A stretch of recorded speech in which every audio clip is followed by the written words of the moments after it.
गृहस्थ है। साधारण गृहस्थ से मतलब जो भागवत की परिभाषा में असाधारण कौन है? जो साधु हैं, संत हैं, सन्यासी हैं, महात्मा हैं, ब्रह्मचारी हैं, ये सब असाधारण श्रेणी के लोग हैं। आप जो है साधारण श्रेणी में आते हैं। तो साधारण श्रेणी के लोगों को जीवन भर बिना रोग के जीवन बिताना, बिना डॉक्टर की मदद के अपनी जिंदगी को चलाना, बिना विशेषज्ञ की मदद के अपने जीवन को चलाना, उसके लिए उन्होंने जो कुछ कहा वो मैंने पिछले 7 दिन में अलग अलग समय पर आपको बताया। आज फिर उसको कह रहा हूं, रिपीटिशन कर रहा हूं ताकि याद रहे। तो सबसे पहला मुख्य नियम है आप जैसे लोगों के लिए, वो वही है, खाना खाने के बाद कभी भी पानी ना पिए। ये सबसे जरूरी, सबसे आवश्यक नियम। खाना खाने के बाद कभी भी पानी तुरंत ना पिए, 1.5 घंटे के बाद पानी पिए। एक्सप्लेनेशन में पहले दे चुका हूं, अगर आप चाहें तो फिर समझा देता हूं। खाना खाते ही पेट में अग्नि प्रदीप्त होती है, उसको जठर अग्नि कहते हैं। जठर पेट का वो स्थान है जहां खाने का पाचन होता है। हिंदी में उसको आमाशय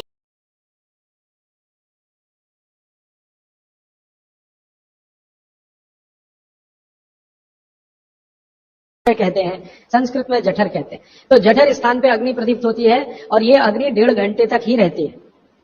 तो 1.5 घंटे तक पानी ना पिए तो अग्नि अपना काम अच्छे से करेगी, तो भोजन आपका अच्छे से पचेगा, रस में बदलेगा। और मैंने आपको क्रिया बताई थी कि पहले खाना जो है ना पेस्ट में बदलता है। जैसे आप घुटी हुई खिचड़ी खाते हैं ना, खिचड़ी, वैसे खाना बनता है, वो 1.5 घंटे में बनता है। फिर उसके बाद रस निकलता है, और जब रस निकलेगा तब पानी की जरूरत है, क्योंकि बिना पानी के रस नहीं बनता। तो कहते हैं 1.5 घंटे के बाद पेट भर के पानी पिए। ये सबसे जरूरी, सबसे आवश्यक पहला नियम।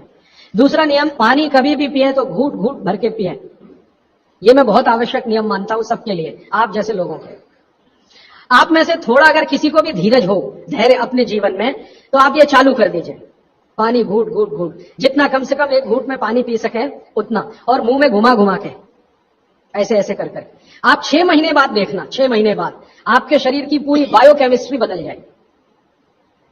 सबसे पहली चीज जो आप महसूस करेंगे, आप कहेंगे मैं पहले से ज्यादा फ्रेश हूं। आप कहेंगे मैं पहले से ज्यादा हल्का हो गया, माने वजन कम हो गया। आप कहेंगे पहले से अच्छी नींद आ रही है। आप कहेंगे पहले से अच्छा खाना हजम हो रहा है। आप कहेंगे पहले से ज्यादा मेरे दर्द कम हो गए, जो घुटनों का, कमर का, कंधे का, जगह जगह। आप कहेंगे चक्कर आना बंद हो गए। आप कहेंगे सुबह सुबह उठकर सिर का दर्द कम हो गया। ऐसी 85 बातें आप खुद कहेंगे 6 महीने के बाद। आप करिए इसको। मैंने तो कई लोगों को बताया साल साल भर से कर रहे हैं, 1.5 साल से कर रहे हैं। मैंने आपको एक उदाहरण दिया था, हमारा एक सहयोगी है, कल बेंगलोर में 140 किलो का था, 1 सवा साल से घूट घूट पानी पी रहा है, अभी 70 किलो का है। कोई आसन नहीं करता, कोई प्राणायाम नहीं करता, जिम में नहीं जाता, कोई एक्सरसाइज नहीं करता, क्योंकि उसको फुर्सत भी नहीं है, आईटी कंपनी में काम करता है। लेकिन इतना जरूर करता, पानी जब भी पिएगा घूट घूट पिएगा, खाने के 1.5 घंटे बाद ही पिएगा। ये अद्भुत है। इस नियम को मैंने हजारों लोगों पे करके देखा है, एकदम एक्सीलेंट रिजल्ट है, कई बार तो चमत्कारिक रिजल्ट है। और कारण उसका क्या है? कारण उसका एक ही है कि घूट घूट पानी पीने से ज्यादा लार पेट में जाती है। पेट को हमेशा लार की जरूरत है, क्योंकि यहां एसिड बन रहा है। एसिड खाने के समय में जो निकले तो खाना पचे, खाने के आगे पीछे जो एसिड निकलता है वो डाइल्यूट होना ही चाहिए, नहीं तो वो पूरे रक्त में जाकर उसकी एसिडिटी बढ़ा देता है। और वही एसिडिटी है जो आपको हार्ट अटैक लाती है, कार्डियक अरेस्ट की तरफ ले जाती है, ब्रेन हेमरेज करा देती है, पैरालाइज्ड हो जाते हैं आप। गंभीर से गंभीर रोग इसी एक नियम के ना होने से होते। आप पानी घटाघट घटाघट जो पी रहे हैं, यही एक छोटी सी गलती जिंदगी में आपको सबसे भारी पड़ेगी। ठीक है? तो पहला नियम मैंने आपके लिए कि पानी खाने के 1.5 घंटे बाद पीना, हमेशा पानी घूट घूट भर के घुमा घुमा के पीना है। सुबह का पानी हो या दोपहर का, शाम का, जब भी पिए घूट घूट भर के। पानी कैसे पिए? तो इन्होंने कहा ऐसे करके पिए। ये अच्छा नहीं है, आपके लिए अच्छा नहीं। आपको पानी हमेशा पीना है तो शरीर के नजदीक रख के ही पानी पिए। हमारे भारत में, मैं आपको एक बात ऐसी कहता हूं जो थोड़ी सी हटकर है, लेकिन आपको समझाने में मदद करे। भारत में हजारों साल की जो सभ्यता है, गिलास नहीं है। ये गिलास जो है ना विदेशी है, गिलास भारत का नहीं है। ये गिलास जो है ना यूरोप से आया, और यूरोप में पुर्तगाल से आया। ये पुर्तगाली जब हमारे देश में घुस गए, तब से गिलास में हम फंस गए। गिलास अपना नहीं है, लोटा है, लोटा। लोटा और गिलास का अंतर, आप लोटा है, और लोटा कभी भी एक रेखीय नहीं होता, वो ऐसे ऐसे ऐसे ऐसे होता है। तो भागवत जी कहते हैं कि जो बर्तन एक रेखीय है उनका त्याज्य करें, वो है नहीं, अच्छे काम के नहीं है। तो गिलास का पानी पीना अच्छा नहीं माना जाता, तो लोटे का पानी पीना अच्छा माना जाता है। अब आप बोलेंगे जी क्या फर्क है? फर्क सीधा सा है, पानी के बारे में मैं बता चुका हूं। पानी को जहां धारण किया जाए वैसे गुण उसमें आते हैं। पानी अपने गुण कुछ नहीं है, जहां दे दो वही गुण हो जाते हैं। दही में मिला दो तो छाछ में बन गया, वो दही का गुण ले लेगा, पानी खत्म हो गया। दूध में मिलाया तो दूध का गुण। तो लोटे में पानी जो रखा तो पात्र का गुण आएगा, लोटे का। अब लोटे का गुण क्या है? लोटा गोल है ना, गोल है ना। और आप थोड़ा गणित अगर समझते हैं और विज्ञान समझते हैं तो हर गोल चीज का सरफेस टेंशन कम रहता है। हर गोल चीज का सरफेस टेंशन कम रहता है क्योंकि सरफेस एरिया कम होता है। हर गोल चीज का क्योंकि सरफेस एरिया कम है इसलिए सरफेस टेंशन कम है। इसको हिंदी में प्रश्न तनाव कहते हैं। हर गोल चीज का सरफेस एरिया कम है तो सरफेस टेंशन कम है, और सरफेस टेंशन कम है तो जो पानी उसमें है उसका भी सरफेस टेंशन कम है। तो कम सरफेस टेंशन का पानी ही आपके लिए सबसे ज्यादा उपयोगी है। अगर सरफेस टेंशन बढ़ा हुआ पानी आप पिएंगे तो बहुत तकलीफ करने वाला है। सरफेस टेंशन बढ़ी हुई कोई भी चीज आप खाएंगे तो तकलीफ करने वाली है, क्योंकि उसमें शरीर को तकलीफ देने वाला एक्स्ट्रा प्रेशर आता है। तो गिलास का पानी और लोटे के पानी में जमीन आसमान का अंतर। इसी तरह से कुएं का पानी, कुआं गोल है ना, सबसे अच्छा। ये सारे साधु संत कुएं का ही पानी पीते हैं, आप जानते हैं। ना मिले तो बिहार कर जाते, जहां कुआं मिलेगा वहां पिएंगे। देखा है ना आपने साधु संत, वो कुएं का पानी उनके लिए सर्वश्रेष्ठ है, क्योंकि कुआं गोल है, कुएं की सरकमफरेंस कम है और सरफेस एरिया कम है, इसलिए सरफेस टेंशन कम है। और सरफेस टेंशन कम होने से क्या होता है, पानी का एक गुण बहुत लंबे समय तक जीवित रहे। पानी का सबसे बड़ा गुण है सफाई करना। अब आपके लिए वो गुण कैसे काम में आ रहा है वो जरा देखिए। आपकी बड़ी हाथ है और छोटी हाथ है, आप जानते हैं कि उसमें मेम्ब्रेन है, कचरा उसी में जाके फंसता है, तो इसको निकाल निकाल के बाहर लाना पड़ता है। ये तभी संभव है जब सरफेस टेंशन कम वाला पानी आप पी रहे हैं। तो अगर सरफेस टेंशन बढ़ा हुआ पानी है तो ये कचरा बाहर नहीं निकालेगा। मैं इसको एक दूसरे तरह से समझाता हूं, कॉम्प्लिकेशन है लेकिन सरल समझा रहा हूं। आप एक एक्सपेरिमेंट करिए, आज घर जाइए और दूध लेके चेहरे पे लगाइए थोड़ी देर, और 5 मिनट बाद रुई से पूछिए तो रुई काली हो गई है ना। कैसे? अंदर का कचरा और गंदगी बाहर आया। कैसे बाहर आया? वो दूध ने बाहर लाया। अब दूध कैसे बाहर लाता है? दूध का सरफेस टेंशन सभी वस्तुओं में सबसे कम है। तो जैसे दूध आपने अप्लाई किया, दूध ने इस त्वचा के सरफेस टेंशन को कम कर दिया, क्योंकि जो वस्तु का जो गुण है दूसरे पर लगाओ तो वैसा ही आएगा। तो यहां दूध ने सरफेस टेंशन कम किया तो त्वचा थोड़ी सी खुल गई, और त्वचा खुली तो अंदर का कचरा बाहर निकल गया। यही क्रिया पानी करता है पेट में। यही सेम, आपने पेट में पानी डाला, बड़ी हाथ और छोटी हाथ का सरफेस टेंशन इसने कम कर दिया, तो बड़ी हाथ और छोटी हाथ थोड़ी खुल गई, और खुली तो सारा कचरा उसमें से बाहर आ गया। और हाई सरफेस टेंशन का पानी पिए, ज्यादा सरफेस टेंशन का, तो आंतें सिकुड़ेंगी, क्योंकि तनाव बढ़ेगा। तनाव बढ़ते समय चीज सिकुड़ती है, तनाव कम होते समय चीज खुलती है। तनाव बढ़ेगा तो सारा कचरा आंतों में अंदर बंद हो जाएगा। अब यही आपको मूलव्याध, बवासीर, भगंदर सब करेगा। इसलिए सरफेस टेंशन कम वाला ही पानी पीना। लोटे का पानी सबसे अच्छा माना जाता है। गोल कोई भी वस्तु आपके घर में है उसमें रखा हुआ पानी पीना सबसे अच्छा माना जाता है। तो गोल कुएं का पानी है तो बहुत अच्छा है। गोल तालाब का पानी हो, तालाब भी गोल होते हैं ना, तो गोल तालाब का पानी बहुत अच्छा, गोल कुएं का पानी बहुत अच्छा। तालाब से छोटी एक पोखर होती है, पोखर, अगर पोखर गोल है तो उसका पानी बहुत अच्छा। नदी के पानी की तुलना में हमेशा कुएं का पानी अच्छा, क्योंकि नदी में गोल कुछ भी नहीं है, वो लंबी है, तो वहां का पानी हमेशा हाई सरफेस टेंशन वाला है। और नदी से ज्यादा खराब समुद्र का, और सबसे अच्छा पानी लोटे का। लोटे जैसी कोई भी गोल चीज है तो अच्छा। अब आप इसको प्रकृति में भी महसूस करेंगे, बारिश का पानी गोल होकर ही नीचे आता है, माने बूंदे सब गोल हैं, क्योंकि उनका सरफेस टेंशन हमेशा कम है। तो ये विश्लेषण लंबा चला जाएगा, लेकिन मैंने यहां जो आपको याद दिला दिया वो ये कि पानी पी रहे हैं तो गिलास में ना ज्यादा अच्छा है लोटे में पिए। तो लोटे वापस लाएं घर में, लोटे ही निकल गए, अब गिलास घुस गए, और लोटे निकले ना तो लाखों कारीगरों की जिंदगी खत्म हो गई जो लोटे बनाते थे। खत्म हो गए कि नहीं? कसेरे खत्म हो गए। गांव गांव में कसेरा शब्द समझते हैं? वो ठोक पीट के लोटा बनाने वाले आदमी को कसेरा कहते हैं। वो पीतल के लोटे बनाते थे, कांसे के लोटे बनाते थे, सब मर गए बेचारे हमारे गिलास के चक्कर में। तो भागवती जी को अगर मानना है तो लोटा लाए, गिलास थोड़े कम करें, पानी लोटे का बहुत अच्छा। आगे बढ़े, पानी कभी भी खड़े होकर ना पिए, ये मैंने पहले बता दिया है, फिर रिपीट कर रहा हूं, हमेशा बैठ के पिए। फिर उसके आगे का एक सूत्र है कि ठंडा पानी कभी ना पिए। और इस ठंडे पानी का ये यहां पर भी एक विश्लेषण में नया दे दूं आपको कि हर ठंडे पानी का सरफेस टेंशन बढ़ा हुआ होता है। हर ठंडे पानी का सरफेस टेंशन बढ़ा हुआ होता है, और हर गुनगुने पानी का सरफेस टेंशन कम होता है, और कम सरफेस टेंशन का ही पानी आपको पीना है। इसलिए ठंडा पानी ना पिए। एक विश्लेषण में पहले दे चुका हूं कि पानी जैसे ही आप ठंडा पिएंगे उसका गुण है कि वो हर चीज को ठंडा करे।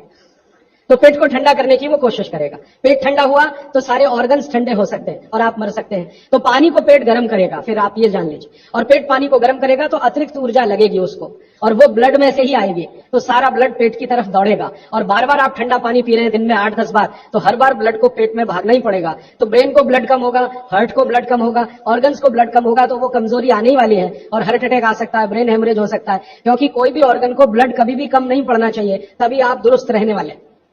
इसलिए ठंडा पानी गलती से भी ना पिए, तो हमेशा कैसा पानी पिए? गुनगुना पिए। एक समय के लिए भागवत जी ने कहा है कि जब बहुत तेज गर्मी पड़ती हो, आपके यहां तो पड़ती है मार्च, अप्रैल, मई, जून, तो वो कहते हैं कि मिट्टी के घड़े का पानी पिए। मिट्टी के घड़े के पानी को गुनगुना करने की जरूरत उतनी नहीं है, क्योंकि मिट्टी से ज्यादा शुद्ध पानी को करने वाली दूसरी कोई वस्तु दुनिया में नहीं। तो ये अब थोड़ा आगे चले, वो ये कि खाना जब भी खाएं, आपके लिए नियम है स्टैंडिंग पोजीशन, माने खड़े होकर कभी ना खाएं, हमेशा बैठ के खाएं। बैठने की स्थिति ये सबसे अच्छी है। कुर्सी पे भी अगर मजबूरी में बैठ रहे हैं तो इसी स्थिति में बैठ के खाना, नहीं तो जमीन पे तो बहुत ही अच्छा है। फिर उसके बाद एक नियम जो आपको जरूर पालन करना चाहिए, बहुत आवश्यक है आपके लिए, कि दो विरोधी वस्तुएं साथ में कभी ना खाएं। आप जैन हैं तो आपको तो सब अच्छे से समझता, भक्ष और अभक्ष का ज्ञान सभी साधु महाराज देते हैं, साध्वी जी देते हैं। दूसरे लोगों के लिए कह दूं, दूध और दही साथ में नहीं खा सकते, विपरीत है। हालांकि दूध से ही दही बनता है, लेकिन दूध और दही की प्रकृति एकदम अलग है। दूध कुछ और काम करता है, दही बिल्कुल अलग काम। तो दूध दही साथ में ना खाएं। दूध और दही की बनाई हुई कोई भी वस्तु साथ में ना खाएं। खीर खा रहे हैं तो दूध की है, तो कढ़ी नहीं खा सकते। कढ़ी खा रहे हैं तो दही की है, तो खीर नहीं खा सकते। कुछ भी ऐसी वस्तु जिसमें दूध और दही उपयोग है, वो साथ में नहीं। एक इसी तरह से शहद और घी आपके लिए बिल्कुल वर्जित है, आप बिल्कुल साथ में ना खाएं। शहद अलग खाएं, घी अलग खाएं। शहद ना खाएं तो भी चलेगा, गुड़ खाएं। अच्छा, ये बड़ी विचित्र स्थिति है, गुड़ और घी साथ में जरूर खाएं, शहद घी साथ में ना खाएं। गुड़ को बेहतर तरीके से अगर खाना चाहते, गुड़ तो वैसे ही सबसे बेहतरीन चीज है दुनिया की, लेकिन और बेहतर बनाना चाहते हैं तो उसमें जरूर घी मिला के खाएं। तो गुड़ घी चलता है, शहद घी नहीं कभी भी। इसी तरह का एक नियम है कि जैक फ्रूट माने फणस, कटहल दूध के साथ सबसे खतरनाक है। और मैंने कहा खट्टे फल जितने भी हैं, संतरा है, मौसमी है, वगैरह वगैरह, ये दूध के साथ बिल्कुल नहीं चल सकते। एक ही फल है, भागवत जी कह रहे हैं, जो खट्टा भी है और दूध के साथ जरूर खाएं, वो आंवला है। आंवला ये जरूर दूध के साथ खाएं। इसके आगे का एक नियम है, वो द्विदल वाला एक नियम तो बता ही दिया, द्विदल और दही ना खाएं। और मजबूरी है कोई खाने की तो दही को गर्म करें, माने बघारें, तासीर उसकी गर्म करें, फिर आप खाएं, नहीं तो नहीं खाएं तो अच्छा है। द्विदल खा रहे हैं तो 1-1.5 घंटे बाद दही खाएं। छाछ अगर खा रहे हैं द्विदल के साथ तो 1-8 घंटे के बाद पी लें। और अगर पीनी ही है तुरंत, प्यास नहीं रुक रही है, तो छाछ को बघारें, माने उसमें अजवाइन हो, थोड़ा जीरा हो, हींग हो, उसका छोंक लगाएं, तो उसकी तासीर बदलती है, तो आप ले सकते हैं।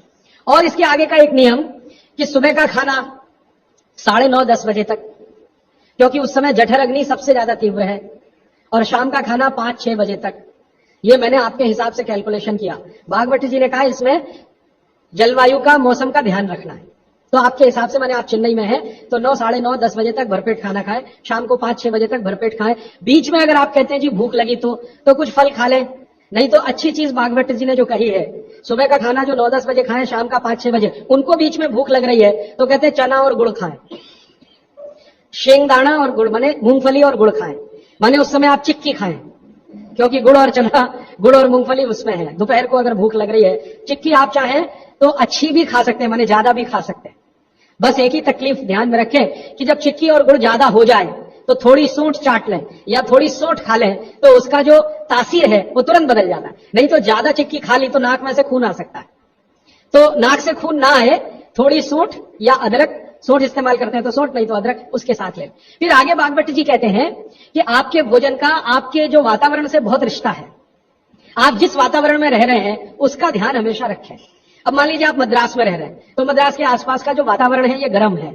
गर्म वातावरण में गेहूं नहीं हो सकता, गेहूं को होने के लिए ठंड चाहिए। तो निश्चित रूप से चेन्नई के आसपास किसी खेत में गेहूं अच्छा होगा नहीं। कोशिश करेंगे तो तब अच्छा होगा जब ठंड बढ़ जाए, क्योंकि गेहूं ठंड की फसल है, गर्मी की नहीं। गर्मी की फसल जो है वो चावल है, धान है, चावल है, बाजरा बहुत गर्मी की फसल है। ये राजस्थान में रहने वाले सब लोग जानते हैं कितनी गर्मी है राजस्थान में, और वहीं बाजरा सबसे अच्छा होता है। कच्छ में, सौराष्ट्र में कितनी गर्मी है, बाजरा सबसे अच्छा वही होता है। तो गर्मी की जो फसलें हैं वो धान है, बाजरा है, और जौ है, जवारी है। जवारी आप समझते, ज्वार, तो ये सब आपके लिए अच्छे हैं यहाँ। चेन्नई में आप रहते हैं ना, ज्वार की रोटी खाएं, बाजरे की रोटी खाएं, गेहूं की कम, ना खाएं तो भी चलेगा, जो यहां हो रहा है वो ज्यादा खाएं। अब आप बोलेंगे गर्मी में भी बाजरे की रोटी खाएं, ना खाएं, क्योंकि बाजरा वैसे तो गर्म है, लेकिन गर्मी में भी खाना है। मान लो आपको स्वाद है, छूट नहीं रहा है, जगह छूट गई है, स्वाद नहीं छूटता, मन हमारा अभी भी राजस्थान में है या कच्छ में है या सौराष्ट्र में, कुछ मजबूरी है कि हम यहाँ रह रहे हैं। अगर ये मजबूरी खत्म हो जाए तो आप सब भागेंगे यहां से। मजबूरी कैसी, कच्छ में सौराष्ट्र में इतना ही पैसा आ जाए तो आप सब चले जाएंगे, क्योंकि मन जो है ना छूटता नहीं है, स्थान से लगा रहता है, स्वाद मन के साथ जुड़ा हुआ। तो स्वाद के लिए ही अगर बाजरा खाना चाहते हैं तो बिना गुड़ के ना खाएं। यहां पर चेन्नई में गुड़ और घी के साथ बाजरे की रोटी आप खा सकते हैं, गुड़ और घी के साथ जवारी की रोटी आप खा सकते हैं। ज्यादा आप खाएं तो चावल आपके लिए, धान जो यहां होता है वो सबसे अच्छा है। तो तासीर ध्यान रखें, आबो हवा का ध्यान रखें, वातावरण का ध्यान रखें, हर बनाते समय भोजन में और खाते समय भोजन। ये कुछ सूत्र हैं जो बहुत आवश्यक हैं आपके लिए, मैं मानता हूं, जो मैंने आपको पिछले एक 45 मिनट या 30 मिनट में जो रिपीट किए, जिनको मैं बहुत आवश्यक मानता हूं। और इसमें से एक सूत्र छूट गया जो बहुत आवश्यक, सुबह सुबह उठकर पहले पानी पिए, सुबह सुबह उठकर पहले पानी पिए। कारण मैं बता चुका हूं कि उठते ही आपके मुंह में जो लार बन रही है वो बहुत बहुत बहुत कीमती है, उसकी कीमत लगा नहीं सकते आप, वो एकदम अमूल्य चीज है, वो अंदर ही जाए तो अच्छा है। तो आप उठते ही पानी पीने का नियम बनाए। कितना पानी पिए, मैंने बताया था 18 से कम उम्र के जो बच्चे हैं उनको लगभग 1.5 से 2 गिलास, 60 से ऊपर के जो बुजुर्ग हैं उनको भी 1.5 से 2 गिलास, और आप जिस उम्र में हैं 18 से 60 तो कम से कम 3 गिलास। पीने का तरीका वही है, सिप सिप सिप सिप करके पीना। और ये सुबह का पानी अकेला पानी है जो बिना प्यास के भी पीना। जी, ये मुख्य नियम मैं मानता हूं आपको जरूर धारण करने चाहिए। और मेरी एक दूसरी गुजारिश है, आप जितने भी लोग बैठे हैं इन सब नियमों को पालन करें। आज से कुछ ने तो शायद शुरू भी किया है 2-3 दिन से, जरूर पालन करें। हो सकता है कि 6 महीने के बाद, 8 महीने के बाद मेरी आपकी फिर मुलाकात हो, तब आप मुझे इसकी रिपोर्टिंग करें। रिपोर्टिंग करें क्यों? मैं आप सबको बाघभट्ट का चेला बनाना चाहता हूं। मैं ये चाहता हूं, मैं विनम्रतापूर्वक कह रहा हूं, मैं ये चाहता हूं कि जो ज्ञान मैंने 6 साल में लिया, ये साल भर में आपके पास पूरा पहुंच जाए। क्यों? आप तो इसको अपने जीवन में पालन करके स्वस्थ रह सकते हैं, अपने परिवार को भी रख सकते हैं और पड़ोसियों को भी रख सकते हैं। और भागवत ने कहा है कि जो अपने दुखों को दूर कर ले और दूसरों के दुखों को दूर करने का काम करे, वही मोक्ष का भागी है, माने भागीदार हो सकता है। तो मैं चाहता हूं आप सब मेरे साथ मोक्ष में चलें, वहां भी हम यही करेंगे, तो आप अच्छे हो जाएंगे, देश भी अच्छा हो जाएगा। ये कहकर मैं प्रश्नों की तरफ चल रहा हूं। प्रश्न मेरे पास भरपूर आ चुके हैं। मैं कोशिश ये करूंगा कि जो प्रश्न एक बार उत्तर आ गया उसको दोबारा नहीं दूंगा। हो सकता है किसी व्यक्ति ने वो प्रश्न रिपीट किया। ज्यादातर प्रश्न जो है वो रोगों से संबंधित है, इस रोग में क्या करें, उस रोग में क्या करें। तो सबसे पहला प्रश्न जो मैं सबसे आसान मानता हूं, आंखों के नीचे काले धब्बे आ गए हैं तो क्या करें। मैं इसका उत्तर पहले दे चुका हूं, फिर दोहराऊं। आपको सबसे अच्छा आसान उपाय मैं बता रहा हूं, वो ये, जिनको भी डार्क सर्कल है सवेरे उठे, सबसे पहला जो आपका थूक है, मुंह का लार है, इसको आंखों के नीचे लगा के मालिश करें, हल्की हल्की मालिश करें, आपके सारे डार्क सर्कल खत्म हो जाए। और ये जो सुबह का मुंह का लार है, इससे आप अपने त्वचा रोग भी ठीक कर सकते हैं। खाज है, खुजली है, दाद है, सोराइसिस है, इचियोसिस है, एक्जिमा है, हर जगह इसको अप्लाई करें और हल्की हल्की मालिश करें। कोई कहेगा कि बहुत ज्यादा शरीर में है तो इतना तो थूक बनता ही नहीं है और पूरे शरीर पे लगाना पड़े तो ऐसी स्थिति में आप मुझे व्यक्तिगत रूप से शाम को 4 बजे मिले, मैं आपको एक ऐसी दवा बता दूंगा या लिखा दूंगा जो थूक भी बढ़ा देगी और आपकी शरीर की खाज, खुजली, दाग, धब्बे सब मिटा देगी। वो व्यक्तिगत है। नींद बराबर नहीं आती, नींद बराबर नहीं आती है तो इसका माने एक ही आप जान लीजिए कि आपके शरीर में अगर वात बढ़ा हुआ है, वायु बढ़ी हुई है, तो अच्छी नींद कभी नहीं आएगी। तो इसके लिए बहुत सरल उपाय मैंने बताया था, रात को गाय का घी हल्का गर्म करके दोनों नाक में डाल के सोएं। गाय का घी हल्का गर्म करके, जब वो तरल हो जाए उतना ही गर्म करें और एक एक बूंद दोनों नाक में डालें और हल्के से खींचें, ज्यादा तेज नहीं, बस इतना करेंगे अंदर चला जाएगा। बहुत खींचने की जरूरत नहीं, क्योंकि आगे चला जाएगा, जहां नहीं जाना चाहिए वहां भी चला जा सकता है। तो हल्का खींचकर छोड़ दें और सो जाएं, भूल जाएं। फिर नींद बहुत अच्छी आएगी, खर्राटे बिल्कुल बंद हो जाएंगे, स्नोरिंग बिल्कुल खत्म हो जाएगी। नींद के समय जो खराब खराब सपने आ रहे हैं वो सपने कभी आएंगे नहीं, अच्छे ही सपने आएंगे जब भी आएंगे। रात में नींद कभी खुलेगी नहीं, 6 घंटे के पहले आप उठेंगे नहीं कम से कम। रात की नींद खुलने का एक वो तकलीफ आ गया ना, पेशाब आती है, नींद खुल जाती है। घी डाल के सोएंगे तो रात को नींद कभी नहीं खुलेगी, 6, साढ़े 6, 7 घंटे के बाद ही खुले। और बच्चों को तो जरूर करें, इससे और एक फायदा होगा, स्मरण शक्ति बढ़ेगी। ठीक है, तो अब एक ही कागज पर ये 3 प्रश्न थे, तीनों उत्तर दे दिए। अब आगे जिस कागज में ये प्रश्न आएंगे उत्तर नहीं दूंगा। अभी है हाई ब्लड प्रेशर, रक्त का ऊंचा दबाव, अस्थमा, पेट की कब्जी, और इसमें भी फिर आ गया है त्वचा का कालापन, वो मैं उत्तर दे चुका। अब मैं आ जाता हूं ब्लड प्रेशर हाई है।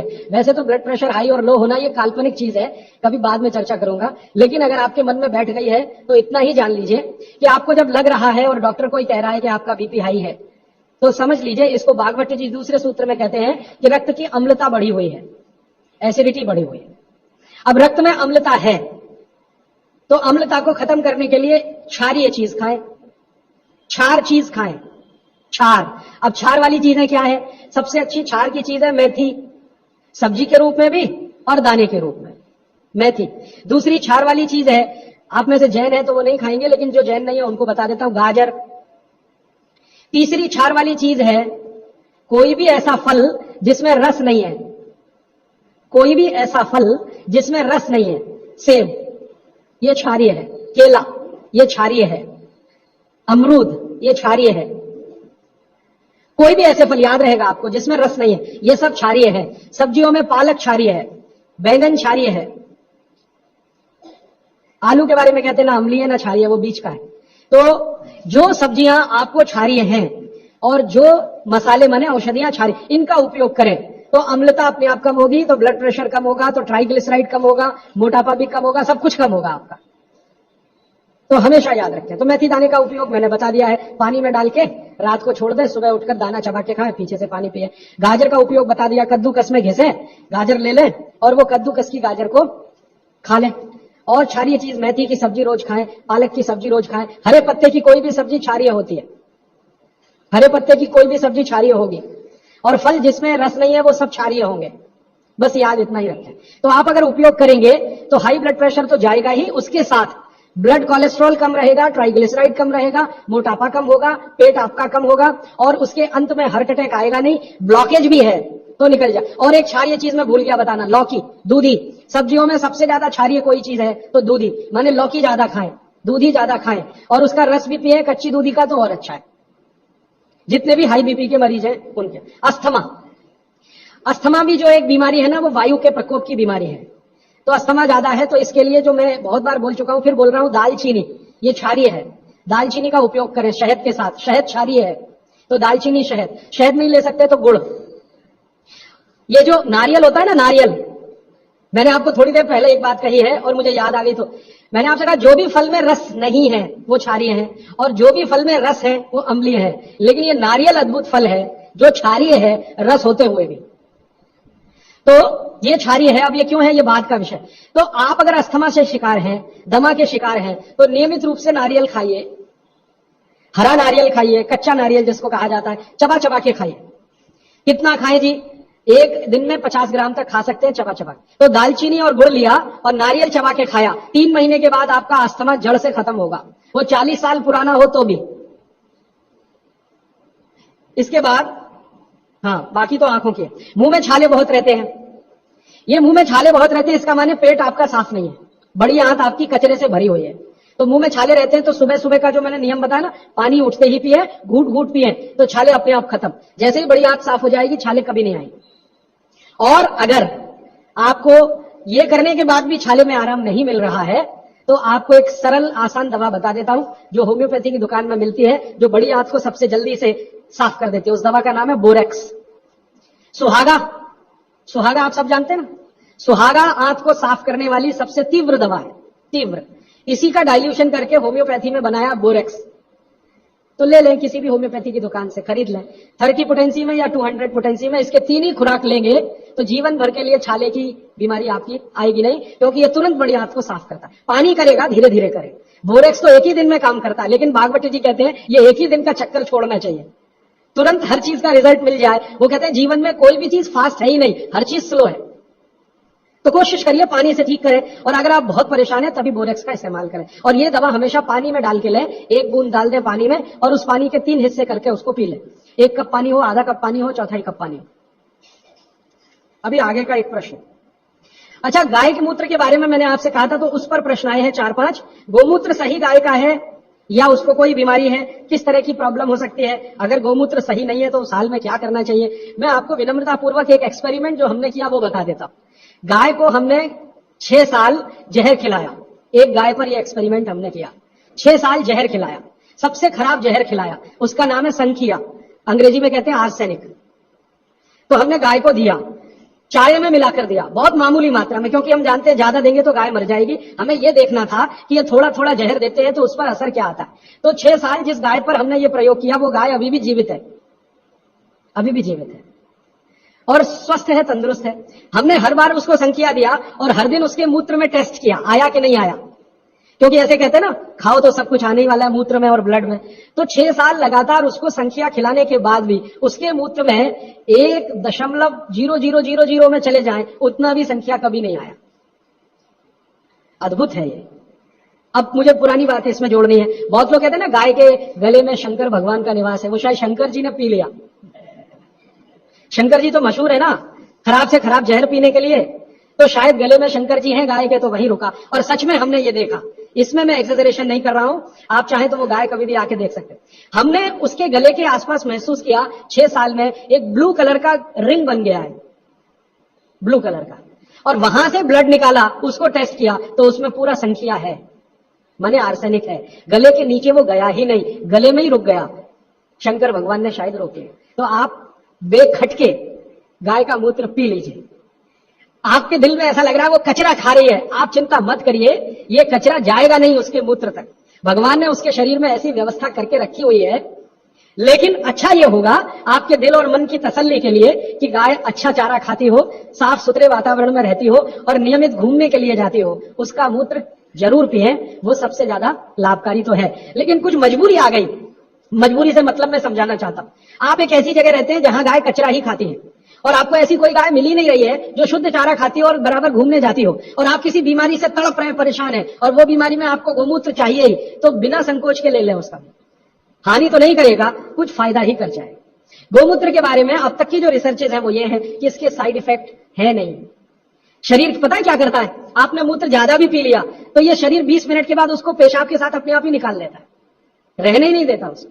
तो थोड़ा ज्यादा पी लिया या खराब पी लिया, वो निकल ही जाएगा, जो काम का है उतना ही रह जाएगा। अब गाय का ऐसा बना भगवान ने बनाया है, इसलिए भागवत जी कहते हैं कि ये विशेष तरह का एक जानवर या प्राणी है जो भगवान ने बहुत सोच समझ के बनाया। तो गाय के बारे में इतना। अच्छा, अर्थराइटिस के लिए किसी ने पूछा है, अर्थराइटिस के अब जितने भी प्रश्न आएंगे उनका एक ही साथ ही उत्तर है कि अर्थराइटिस की समस्या अगर बहुत गंभीर है और डॉक्टर आपको कोई ये कह रहा है कि ऑपरेशन करा लो, तो हाथ जोड़कर कहता हूं ऑपरेशन तो कभी मत कराना, क्योंकि आप जिस स्थिति में है उससे भी ज्यादा खराब हो जाएगा। इस हिंदुस्तान के भूतपूर्व प्रधानमंत्री श्री अटल बिहारी वाजपेयी ने दुनिया के सबसे बड़े डॉक्टर से ऑपरेशन कराया था, नहीं कराया? स्पेशल चार्टर्ड प्लेन भेजकर अमेरिका से उस डॉक्टर को बुलाया, डॉक्टर राणावत, और उसने दुनिया के सबसे अच्छे घुटने कप्स लाकर अटल जी को फिट किए हैं। अटल जी को देख लीजिए आप, पहले तो थोड़ा चल लेते थे, अब तो चलना ही बंद हो गया, सिर्फ व्हील चेयर पर ही रहते हैं, और वो खुद कहते हैं कि मैं पहले से ज्यादा तकलीफ में हूं। तो आप मत करिए। फिर आप बोलेंगे जी क्या करें, डॉक्टर बोलता है ऑपरेशन मत करिए। आप क्या करें, अर्थराइटिस के लिए जो सबसे अच्छे कॉम्बिनेशन भागवत जी के हैं उनका उपयोग करिए। उसके लिए सबसे अच्छा वो बोलते हैं चूना खाइए, चूना क्षारीय है, अम्लता को कम करता है, ज्यादा अम्लता बढ़े तो अर्थराइटिस होता है, तो चूना खाइए। खाने का तरीका मैंने बता दिया, दही में, छाछ में, पानी में, जूस में, और एक दिन में अर्थराइटिस के पेशेंट 2 ग्राम खा सकते हैं, स्वस्थ आदमी तो 1 ही ग्राम खाए। चूना खाइए, मेथी दाना लीजिए, क्षारीय है। और सबसे क्षारीय चीज जो है वो है हार सिंगार का पेड़। हार सिंगार देखा है? परिजात हार सिंगार, छोटा सफेद रंग का एक फूल आता है और केसरिया डंडी होती है। सफेद फूल और केसरिया डंडी, बहुत तेज खुशबू है, रात को ही खिलता है, रात रानी भी कुछ लोग कहते हैं, हार सिंगार कहते हैं। ये पेड़ के जो पत्ते हैं वो ब्रह्मांड में सबसे ज्यादा क्षारीय माने जाते हैं, जो भी औषधियां। तो इसके पत्ते कहीं भी मिल जाए, 4-5 पत्ते पीसिए, पीसकर पानी में डालिए, खूब उबालिए, पानी इतना उबालिए कि थोड़ा कम हो जाए, आधा रह जाए, फिर ठंडा कर लीजिए, फिर वही पानी चाय की तरह से चुस्कियां ले लेकर सवेरे खाली पेट पीजिए। मैंने ये देखा है, गंभीर से गंभीर अर्थराइटिस पेशेंट को हफ्ते 10 दिन में ही रिलीफ कर देता है। तो ये कहीं भी मिल जाए, नहीं मिले तो हार सिंगार का पौधा गुड़वांचरी में है, तो आप थोड़े पौधे बंटवा दीजिए, सब अपने घर में लगा लें, गमले में हो जाता है आसान। और कुछ खाली स्पेस है तो जरूर, क्यों, ये हर घर में रहे पेड़, कारण क्या है कि आज अर्थराइटिस ही सबसे ज्यादा तकलीफ दे रहा है लोगों को। सुगंधी तो आएगी, नींद अच्छी देगा, जहां आपका बेडरूम है उसके पीछे जरूर लगा लीजिए, और उसका पत्ता आपको अर्थराइटिस से मुक्ति देगा। और दोनों तरह की अर्थराइटिस, रूमेटिड और ऑस्टियो, दोनों ही खत्म होती है इस हार श्रृंगार के पत्ते से। आइसक्रीम कब खा सकते हैं? कभी भी नहीं, कभी भी नहीं। और अगर आइसक्रीम खा ही रहे हैं, आप कहते हैं जी मन नहीं मानता, स्वाद है और मुंह को लग गया है, अब क्या, तो इसका एक उपाय बता देता हूं। आइसक्रीम खाइए और पीछे से गर्म पानी में घी मिला के पी लीजिए, तो जो कुछ भी तकलीफ वो करने वाली है उससे आप बच जाएंगे। ना खाएं तो सबसे अच्छा दालचीनी सौंठ का काढ़ा, ये लोग जरूर पिए, जिनको अस्थमा है, जिनको अर्थराइटिस है, माने वायु के रोग हैं, वो दालचीनी का काढ़ा जरूर पिए, गुड़ मिला के। मूंगफली और तिल जरूर खाएं, भगवान की दी हुई तिल दुनिया की सबसे अद्भुत वस्तु है। मैं तो आपको कहता हूं, जिंदगी भर मोटापे से बचना है, हार्ट अटैक से बचना है, आपको अर्थराइटिस से बचना है, तो रोज खाने के बाद तिल खाएं चबा चबा के। काला तिल मिले तो बहुत अच्छा, नहीं तो सफेद ही खाएं। और आप जहां रहते हैं यहां के लिए तो बहुत ही अच्छा, मद्रास जैसे एरिया के लिए।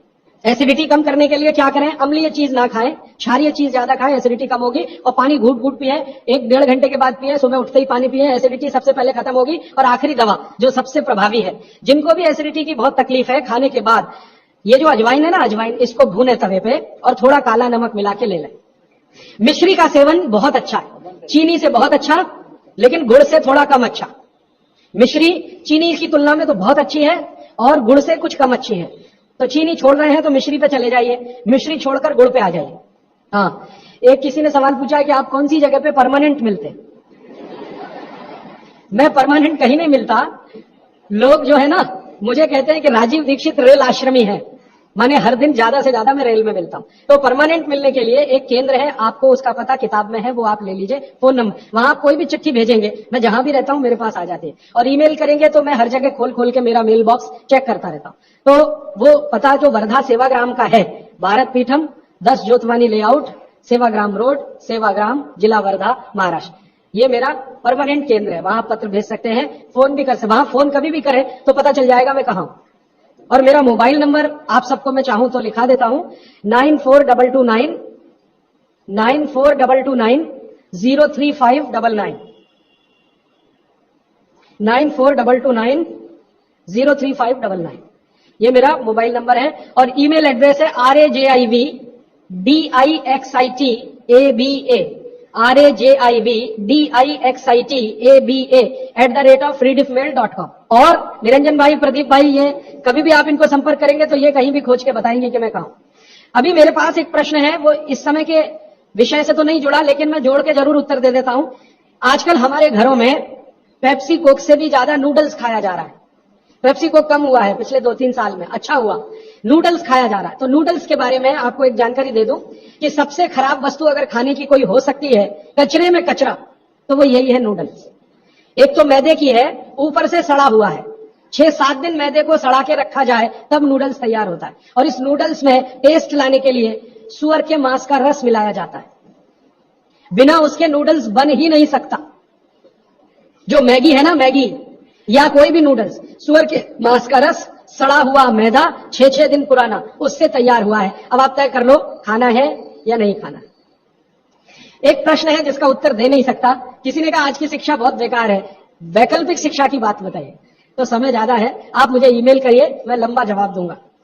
गाय का घी कान नाक में डालने के लिए मैंने बोला था, तो वो उत्तर दे चुका हूं, फिर रिपीट इसलिए कर रहा हूं कि गलती ना करें। घी को हल्का गर्म करना है, ज्यादा नहीं। गाय का घी नाक में डालने के लिए हमेशा हल्का गर्म करना है, ज्यादा नहीं। और एक ही बूंद एक नाक में, दूसरी बूंद दूसरी नाक। हाँ, एक बहुत अच्छा सवाल है, दैनिक जीवन में कौन सा नमक खाएं? सबसे अच्छा सेंधा नमक खाएं। और इसको याद ऐसे रखें, पत्थर वाला नमक खाएं। ये समुद्र के पानी का नमक कम से कम खाएं। पत्थर वाला नमक एक तो सेंधा नमक है, दूसरा नमक है जो काला नमक है, ये आप ज्यादा उपयोग करें। मेरा तो कहना है कि आज से ही घर में नमक तो तुरंत बदल दें, बदलते ही आपको असर दिखाई दे जाएगा। आपको जो तकलीफ है ना ब्लड प्रेशर की, अर्थराइटिस की, ये नमक बदलने से ही बहुत आराम दे देगी आप। तो सेंधा ही नमक। किसी ने कहा है कि गोमूत्र अर्क लेने में पहले दिन खराब लगा, 3 दिन खराब लगेगा, 3 दिन, चौथे दिन से अच्छा लगेगा।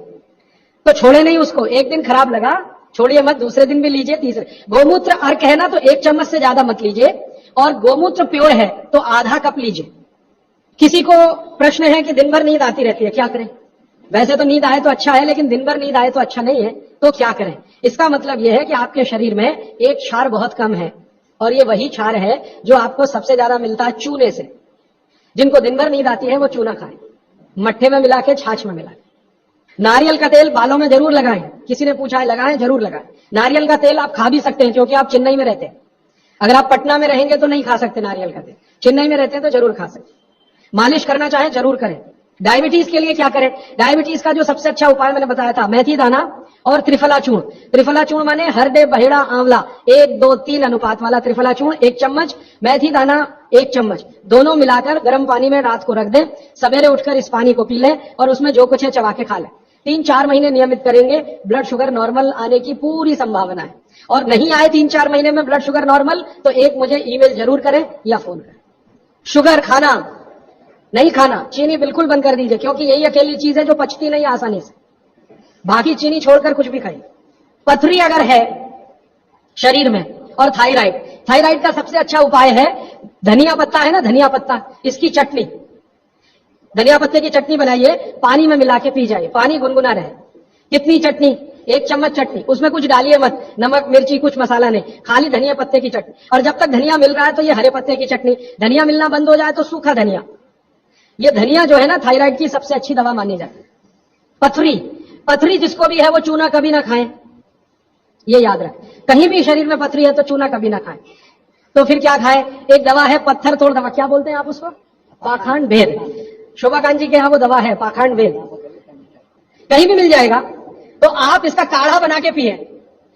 ये जो पाखंड वेद है ना, इसका काढ़ा पानी में डाल के उबाल के, और ये दवा आसानी से होम्योपैथी में उपलब्ध है। और इसी दवा का होम्योपैथिक नाम है बर्बेरिस, बर्बेरिस वल्गेरिस। पाखंड वेद का बोटेनिकल नाम है बर्बेरिस वल्गेरिस। ये किसी भी होम्योपैथी की दुकान में मिलेगा। वो पूछेगा कैसे दूं, तो कहना मदर टिंचर में दो।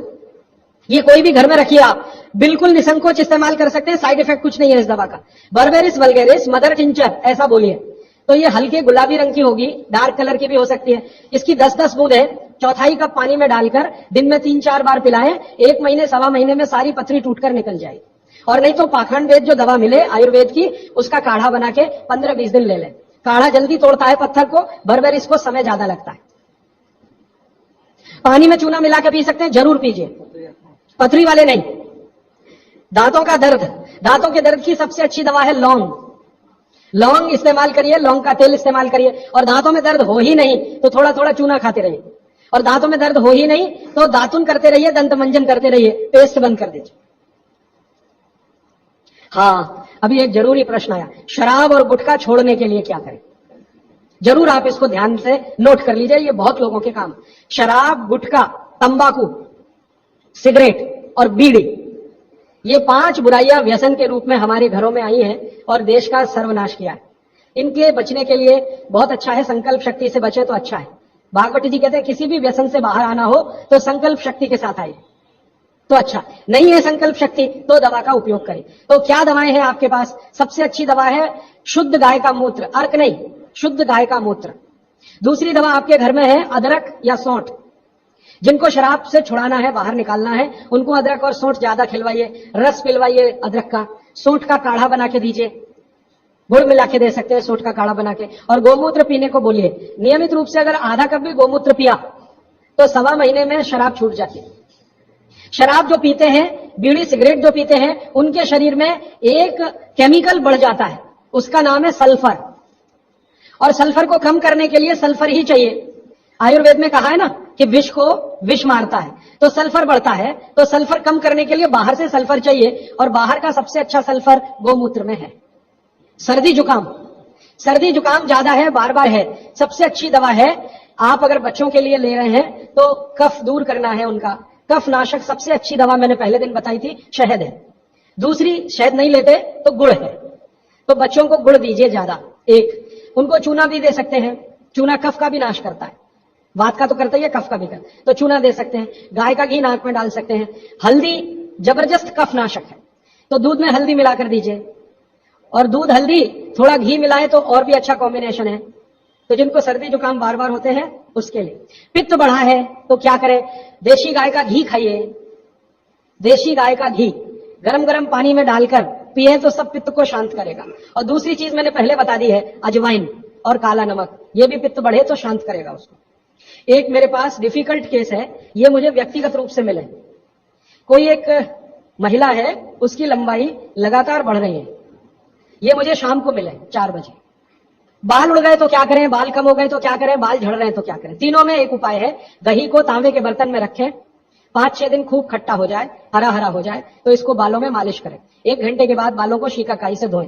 हफ्ते में 1 दिन जरूर करें। त्रिफला शहद और गुड़ के साथ, सबसे अच्छा है गुड़ के साथ, सुबह खाएं, और दूसरा चाहे तो शहद के साथ भी खाएं। त्रिफला को औषधीय के रूप में लेना है, औषधि ऐसी जो धातुवर्धक है तो सुबह ही खाएं। और त्रिफला को रेचक के रूप में लेना है, माने पेट साफ करें तो रात को ही खाएं, सोने के पहले। बहुत ज्यादा छींकें आती है, नाक से पानी गिरता है, थोड़े दिन चूना खिलाएं और गाय का घी नाक में डालें। 15-20 दिन में छींकें भी बंद होंगी, पानी गिरना भी बंद। केवड़ा डालकर जल पी सकते हैं क्या गर्मियों में? केवड़ा एक होता है ना, आयुर्वेदिक औषधि, केवड़ा डाला हुआ जल सिर्फ गर्मियों में, मार्च, अप्रैल, मई, जून, बारिश जैसे ही शुरू हो केवड़ा वाला जल बंद कर दीजिए। केवड़ा और एक होता है खस, ये दोनों मिलाया हुआ जल गर्मियों में। अर्जुन की छाल लेने का समय सवेरे का, काढ़ा बनाकर दूध में नहीं तो पानी में, शक्कर नहीं मिलाएं उसमें, गुड़ मिलाएं, अर्जुन की छाल। टॉन्सिलाइटिस की रेमेडी, टॉन्सिल्स की सबसे अच्छी रेमेडी हल्दी, हल्दी का दूध बच्चों को रात को पिलाएं, टॉन्सिल नहीं होगा। पिपरमेंट के बारे में किसी ने पूछा है, आप शाम को 4 बजे मिले, मैं थोड़ा विस्तार से बता दूं। यूरिक एसिड अगर शरीर में जमा है तो मैंने आपसे बार बार कहा है क्षारीय चीजें ज्यादा खाएं, एसिड निकल जाए। सबसे अच्छी क्षारीय चीज गोमूत्र पी लें, यूरिक एसिड एकदम साफ कर देता है गोमूत्र, लेकिन प्योर गोमूत्र। उड़द की दाल दालों का राजा है, बिल्कुल सही है, लेकिन दही के साथ नहीं। खाली उड़द की दाल खाइए, दालों का राजा है, बिल्कुल सही बात है, दही के साथ नहीं, दही के साथ ये जहर है। सुबह दूध पी सकते हैं, मैंने मना किया है, सुबह जूस पीना है, दोपहर को छाछ और रात को दूध, लेकिन पीना ही है अगर तो आंवले के साथ पिए, ना पिए तो अच्छा, सुबह का दूध ही पीना है तो आंवले के साथ। मोटापा कम करने के लिए उपाय बता दीजिए, आप लिख लीजिए इसको, नहीं तो याद कर लीजिए। जिनको भी मोटापा कम करना है उनको क्षारीय चीजें ज्यादा खानी है, तो मैंने आपसे कहा गाजर खाइए, गाजर नहीं खा सकते दूध ही खाइए। अब खाएं कैसे? गाजर को कद्दूकस में घिसिए और उसके लच्छे बनेंगे। फिर थोड़ी एक और क्षारीय चीज आपको आजकल उपलब्ध है, सेब, सेब पूरा क्षारीय होता है, तो सेब को कद्दूकस में घिसिए, दोनों बराबर मात्रा में मिला के सुबह पेट भर के खा लीजिए, 3 महीने लगा रखाइए। फिर अगले 3 महीने इसको बैलेंस करने के लिए आंवला खा लीजिए, आंवला 2-3 आंवला रोज मुरब्बे के रूप में जाके, फिर 3 महीने आंवला हुआ, फिर वापस इस गाजर और इस पे आ जाइए। तो साल भर अगर आप करेंगे तो बहुत आराम से 1/3 वजन तो आपका घट ही जाएगा, हो सकता है किसी का आधा भी हो जाए। ह्यूमन यूरिन के बारे में आपने पूछा, मैंने पहले ही बताया, अगर आप शाकाहारी हैं तो अपने मूत्र का भी इस्तेमाल कर सकते हैं, लेकिन गोमूत्र उससे हमेशा बेहतर है। बच्चे पेशाब करते हैं बिस्तर में, इसके लिए क्या करना? खजूर खिलाइए, खजूर छोटे छोटे टुकड़े काटकर बच्चों को खजूर दूध में डालकर, छोटे छोटे टुकड़े दूध में डालकर उबालिए, खूब उबल जाए, फिर वो दूध पिलाइए, खजूर खिलाइए, तो रात का बिस्तर का पेशाब उनका बंद हो जाए। वो एक प्रश्न है, वो कब्जियत से जुड़ा हुआ है, वो ये कहते हैं कि जल्दी से संडास उतरती नहीं है, क्या करें? रात को त्रिफला चूर्ण खा के सो जाइए, नहीं तो दूध में घी मिलाकर पी लीजिए, ये सबसे अच्छा है। दूध में घी मिला के रात को सोने से पहले पिए तो सवेरे संडास बहुत आसानी से उतरती है और सबसे कम समय में पेट साफ होता है। नहीं तो त्रिफला भी ले सकते हैं। 3 महीने। देखिए एक नियम हमेशा याद रखिए, जो मैं बार बार कह, लगातार कोई भी दवा आयुर्वेद की 3 महीने से ज्यादा मत खाइए, और अगर जरूरत पड़ रही है तो थोड़े दिन ब्रेक दे दीजिए, 15 दिन का, 10 दिन का, 20 दिन का ब्रेक के बाद फिर अगले 3 महीने ले सकते हैं, फिर ब्रेक दे दीजिए। फिर ये नियम बहुत जरूरी है, नहीं तो तकलीफ बहुत दूसरी भी हो सकती है। पीठ की हड्डी में दर्द है, चूना, चूना खाइए। बच्चों को खांसी की एलर्जी अगर है तो नियमित रूप से, मैंने कहा ना, ऐसी चीजें दीजिए, कफनाशक है, सूंठ है, पान का पत्ता है, शहद है, गुड़ है, ये सभी कफनाशक है। कितनी उम्र के बच्चों को त्रिफला दिया जा सकता है? अगर छोटे बच्चे हैं तो त्रिफला ना देकर आंवला दीजिए, और त्रिफला देने का समय अगर शुरू कर रहे हैं बच्चों को तो थोड़ा 3-4 साल हो जाने दीजिए उनका, 3-4 साल के पहले दे सकते हैं तो आंवला दीजिए। और वैसे तो मेरा कहना है 14 साल की बच्चों को आंवला ही अच्छा है, त्रिफला उनको ना ही दें, त्रिफला एक उम्र के बाद ही सबसे अच्छा होता है। बहुत अधिक उम्र में घुटनों का दर्द, कमर का दर्द, तरीका मैंने वही बताया, चूना सबसे अच्छा है, अधिक उम्र में चूना सबसे अच्छा, अर्थराइटिस के लिए, घुटनों के दर्द। एड़ी का दर्द और कोहनी का दर्द तो ऐसे ही मिट जाएगा जब पानी घुट घुट पीने लगेंगे। जल्दी भूल जाए, स्मरण शक्ति कम हो, गाय का घी नाक में डालना सोते समय। नींद जल्दी ना आए तो क्या करना? गाय का घी नाक में डाल के सोना। हाँ, एक बहुत इंटरेस्टिंग प्रश्न आया। वो पहले दिन का जो मेरा व्याख्यान था कि फ्रिज का क्या करें, तो मैंने तो बोला था कि ये बंद कर दें। अगर आपका दिल नहीं मानता बंद करने के लिए, क्योंकि मैंने कहा ना हिंदुस्तानियों में एक बुरी आदत है कचरे को इकट्ठा करने की। घर में डिब्बे डिब्बे इतने इकट्ठे रहते हैं, फालतू पड़े रहते हैं, फेंकते नहीं हमें, हमेशा ये सोचते कभी काम आएंगे कभी काम आएंगे। तो ये चक्कर घुस गया। अब पता नहीं ये अंग्रेजों के समय से आया या पुराना। तो फ्रिज भी वैसी ही कोई चीज है। तो एक बहन ने या किसी ने सवाल ये लिख के भेजा है कि फ्रिज में से हमने सब्जी निकाल के 48 मिनट रख दी, तो अब उपयोग कर सकते हैं? हाँ, कर सकते हैं। उसको शायद ये बात अच्छे से समझ में आई। वो 48 मिनट का जो किस्सा मैंने बताया ना, तो वो चाहती नहीं है कि फ्रिज घर के बाहर जाए, किसी तरह इसका उपयोग होता रहे। तो ये मजबूरी का खेल है, लेकिन कर लीजिए कि आप कुछ भी जो रखा है फ्रिज में, अगर उसको पकाना चाहते हैं, खाना चाहते हैं, तो निकाल के 48 मिनट रख दीजिए, फिर उसका उपयोग कर लीजिए सब्जी के रूप में। नहीं तो एक चीज मत करिए कभी भी, कोई भी चीज एक बार गर्म करके आपने फ्रिज में रख दी तो दोबारा गर्म मत करिए। वो दूध हो या सब्जी हो या दाल हो, करिए ही मत। क्या करना, निकाल के रख दीजिए, 48-50 मिनट रखी रहे, वो अपने आप थोड़ी गर्म हो जाएगी प्रकृति की गर्मी से, फिर वही खा लीजिए। गर्म तो दोबारा बिल्कुल मत करिए। फ्रिज के दूध को दोबारा गर्म कभी मत करिए, फ्रिज की दाल को दोबारा गर्म कभी मत करिए, फ्रिज की सब्जियों को दोबारा गर्म मत करिए। चटनी भी फ्रिज में से निकाल के रख के खाइए, दही भी फ्रिज में दही रख देते हैं, 48 मिनट रखा रहने दीजिए, फिर आप उसका उपयोग करिए, तुरंत निकाल के और छाछ बना के, वो बिल्कुल मत करिए। मेवा खाना चाहिए कि नहीं, सूखा मेवा जरूर खाइए, ड्राई फ्रूट्स आप जरूर खाइए, लेकिन जो ड्राई फ्रूट्स आपके लिए अनुकूल हैं, आप जहां रहते हैं वहां के हिसाब से मैं कह रहा हूं, सबसे अच्छा बादाम आपके अनुकूल है। आपके अनुकूल काजू नहीं है, बादाम बहुत अनुकूल है मद्रास में रहने वालों को, काजू अनुकूल है जम्मू कश्मीर में रहने वाले, तो बादाम भरपूर खा सकते हैं। और जो दूसरी चीज अनुकूल है, मुनक्का, किशमिश। किशमिश और मुनक्के में थोड़ा अंतर है, बड़ी किशमिश को मुनक्का, तो मुनक्का और किशमिश ये आपके बहुत अनुकूल है। बादाम आपके बहुत अनुकूल है। मखाना, मखाना 50-50 है, ज्यादा अनुकूल तो बिहार उत्तर प्रदेश वालों को है, और थोड़ा चले तो झारखंड वालों को। आपके लिए 50-50, ना बहुत प्रतिकूल है ना बहुत अनुकूल है, बीच का है। और बाकी जो अखरोट वगैरह हैं, ये आपके अनुकूल नहीं। अखरोट खाना चाहिए हमेशा ठंड में रहने वाले लोगों को, आपके लिए अखरोट बिल्कुल अनुकूल नहीं। और ड्राई फ्रूट्स क्या खाते हैं आप? चिरौंजी, चिरौंजी क्या कहते हैं उसको, जो चिरौंजी है वो आपके लिए अनुकूल है, चेन्नई के आसपास के लोगों के लिए अनुकूल है, वो आप खा सकते हैं। और ड्राई फ्रूट शायद इसके आगे है, हाँ, केसर। केसर अगर आप खाएं, वैसे तो औषधि है, ड्राई फ्रूट नहीं, लेकिन ये 3 महीने के आगे नहीं खा सकते, नवंबर दिसंबर जनवरी, और दूध में मिला के। मिश्री, पिस्ता, पिस्ता 50-50 है। अंजीर बहुत अनुकूल है सिर्फ एक ही किस्म के लोगों के लिए, इसको मैं आपको कहता हूं, जरा ध्यान से सुनो। जिनको शरीर में शक्ति की कमी लगती है, शक्ति की कमी लगती है, ताकत कम है, शक्ति कम है, उनके लिए अंजीर बहुत फायदे की है। लेकिन जिनको पहले से ही ताकत है वो ना खाएं। शेंदारू क्या होता है? एप्रिकॉट, हाँ, एप्रिकॉट आपके लिए ठीक है, आप खा सकते हैं एप्रिकॉट। हाँ, एक सुझाव है, प्रश्न नहीं है, और वो सुझाव मुझे स्वीकार है। वो ये कहते हैं कि आप चले गए उसके बाद क्या, तो उसके बाद ये व्यवस्था या अभियान या ये बातें या ये ज्ञान सतत निरंतर चलता रहे, इसके लिए आपकी मेरी एक छोटी सी कोई एक एडजस्टमेंट हो जाए तो बहुत अच्छा। मैं ये चाहता हूं कि जो कुछ मैंने सीखा वो आप सीख लो। हाँ, और बाबूजी बोलेंगे वैसे, मेरा ऐसा कहना, जो मैंने सीखा वो आप सीख लो, उतना ही सीख लो जितना मेरे पास है, फिर आप उससे आगे भी सीख सकते हैं, और ये दूसरों को सिखाते जाएं। तो नियमित रूप से कोई ऐसी व्यवस्था अगर आप सब मिलकर करें, मुझे स्वीकार है। सुबह का पानी तांबे के बर्तन का पी सकते हैं जिनको कब्जियत की बहुत तकलीफ है, लेकिन शरीर में तांबा ज्यादा हो तो वो नहीं पिए। लेकिन सबसे अच्छा जो सम पानी माना जाता है, जिसमें आपको कुछ सोचना ही नहीं पड़ेगा, सादा बर्तन का, माने वो पीतल के उसमें रखा हुआ या कांसे के उसमें रखा हुआ, नहीं तो स्टील में रखा हुआ, गर्मी के दिनों में घड़े का, मिट्टी के घड़े का तांबे का पानी पी सकते हैं। हाँ, क्योंकि कुचालक है ना लकड़ी, और तांबा बहुत ज्यादा सुचालक है। एक होता है कंडक्टर और एक बैड कंडक्टर। तांबा सबसे बड़ा कंडक्टर है और लकड़ी सबसे बड़ा बैड कंडक्टर है। तो ये अगर आपने तांबा पिया माने, तो अर्थ के साथ जो कांटेक्ट है ना नंगे पांव, तो वो खत्म करेगा आपको। इसलिए पांव में चप्पल रहे, लकड़ी के पट्टे पे खड़े रहे, प्लास्टिक की चप्पल पहन के हो, रबर की चप्पल पहन के हो, तभी तांबे के बर्तन का पानी पीना अच्छा है। केन वाटर, बहुत लोग आजकल केन वाटर पी रहे हैं, ऐसा प्रश्न आया, तो ये क्या अच्छा है? बिल्कुल अच्छा नहीं। तो आप बोले फिर क्या करें? आपके घर जो पानी आ रहा है टैप वाटर, इसको खूब अच्छे से उबाल लें, उबाल कर इसको रख लें, फिर उसी को पिए। ये केन वाटर से 1000 गुना अच्छा है। केन वाटर पता है क्या है? ये पानी को शुद्ध करने के लिए ब्लीचिंग करते हैं उसकी। उस ब्लीचिंग में क्लोरीन इस्तेमाल होता है, फ्लोरीन इस्तेमाल होता है, और वो फिर शरीर में जाए तो बहुत खराब है। और केन वाटर का टेस्ट सादा पानी से बिल्कुल अलग होता है। तो केन वाटर से 1000 गुना अच्छा है टैप वाटर, लेकिन उबाल कर रखा गया। हाँ, एक सवाल आ गया है जो अब तक किसी ने नहीं पूछा, शायद आपको पूछने के लिए मन में तो होगा, लेकिन आपने क्यों नहीं पूछा। महिलाओं से संबंधित ये सवाल है मेंसेस पीरियड का। दो सवाल आए हैं। एक तो ये है कि व्हाइट डिस्चार्ज बहुत होता है तो क्या करें।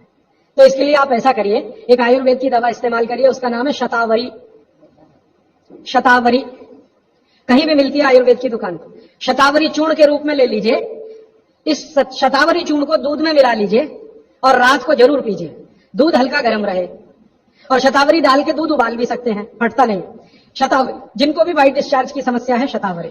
और दूसरी कि जब भी मेंसेस पीरियड आता है, बहुत दर्द होता है, तकलीफ होती है, इचिंग बहुत होती है, तरह तरह की खुजलियां होती है शरीर में, गुस्सा बहुत आता है, चिड़चिड़ापन वगैरह वगैरह, तो आपका जब भी मेंसेस पीरियड होता है तो आपके शरीर में वायु बहुत बढ़ी हुई है, पित्त भी थोड़ा बढ़ा हुआ रहता है। इसका बहुत आसान उपाय मैं बता देता हूं, भागवत जी का है, मेरा नहीं।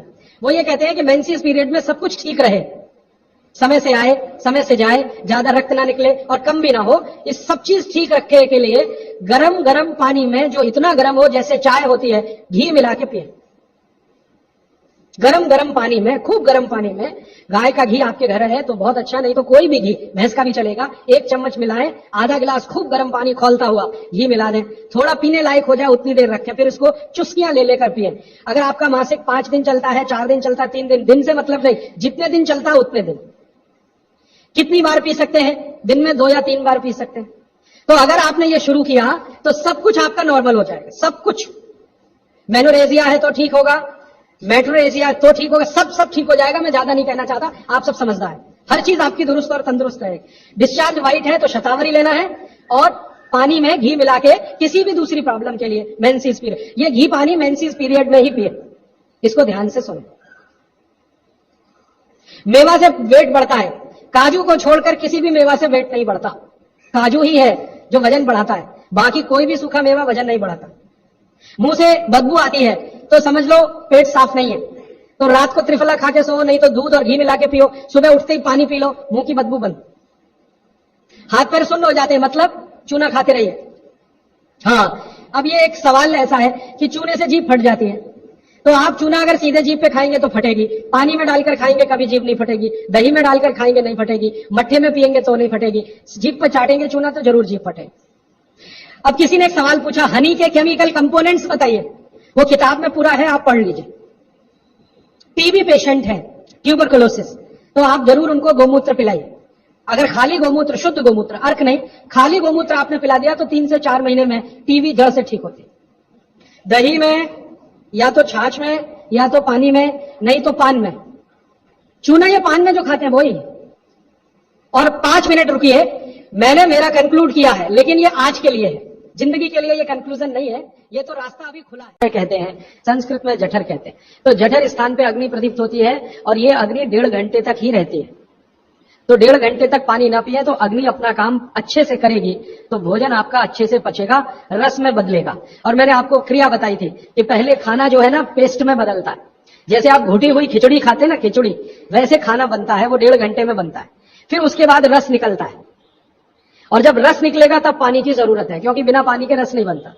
तो कहते हैं 1.5 घंटे के बाद पेट भर के पानी पिए। ये सबसे जरूरी, सबसे आवश्यक पहला नियम।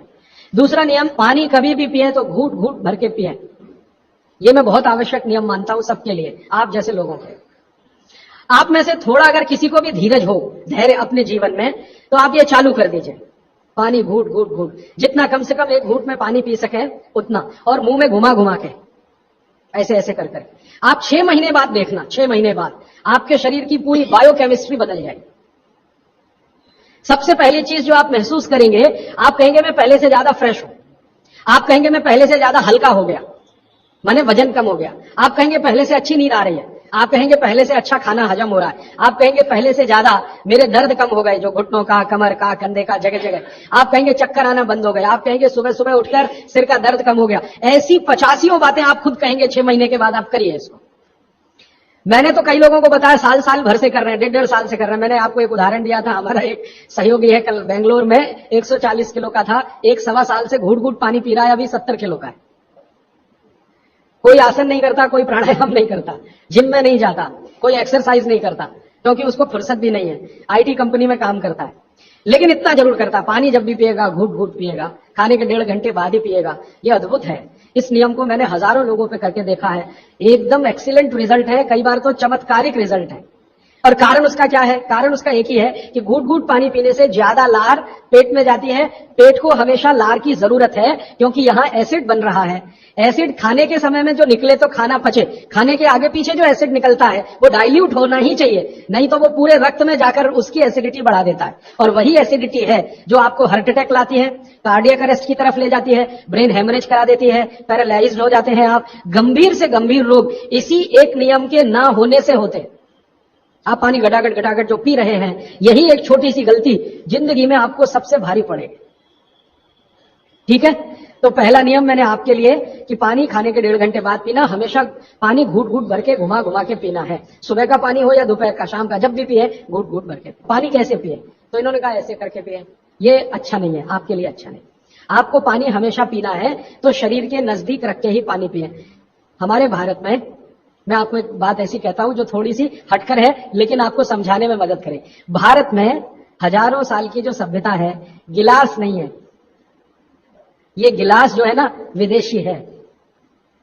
गिलास भारत का नहीं है। ये गिलास जो है ना, यूरोप से आया, और यूरोप में पुर्तगाल से आया। ये पुर्तगाली जब हमारे देश में घुस गए, तब से गिलास में हम फंस गए। गिलास अपना नहीं है, लोटा है। लोटा, लोटा और गिलास का अंतर। आप, लोटा है, और लोटा कभी भी एक रेखीय नहीं होता, वो ऐसे ऐसे ऐसे ऐसे होता है। तो भागवत जी कहते हैं कि जो बर्तन एक रेखीय है उनका त्याज्य करें, वो है नहीं, अच्छे काम के नहीं है। तो गिलास का पानी पीना अच्छा नहीं माना जाता, तो लोटे का पानी पीना अच्छा माना जाता है। अब आप बोलेंगे जी क्या फर्क है? फर्क सीधा सा है, पानी के बारे में मैं बता चुका हूं। पानी को जहां धारण किया जाए वैसे गुण उसमें आते हैं। पानी अपने गुण कुछ नहीं है, जहां दे दो वही गुण हो जाते हैं। दही में मिला दो तो छाछ में बन गया, वो दही का गुण ले लेगा, पानी खत्म हो गया। दूध में मिलाया तो दूध का गुण। तो लोटे में पानी जो रखा तो पात्र का गुण आएगा, लोटे का। अब लोटे का गुण क्या? लोटा गोल है ना, गोल है ना। और आप थोड़ा गणित अगर समझते हैं और विज्ञान समझते हैं तो हर गोल चीज का सरफेस टेंशन कम रहता है। हर गोल चीज का सरफेस टेंशन कम रहता है, क्योंकि सरफेस एरिया कम होता है। हर गोल चीज का क्योंकि सरफेस एरिया कम है, इसलिए सरफेस टेंशन कम है। इसको हिंदी में प्रश्न तनाव कहते हैं। हर गोल चीज का सरफेस एरिया कम है तो सरफेस टेंशन कम है, और सरफेस टेंशन कम है तो जो पानी उसमें है उसका भी सरफेस टेंशन कम है। तो कम सरफेस टेंशन का पानी ही आपके लिए सबसे ज्यादा उपयोगी है।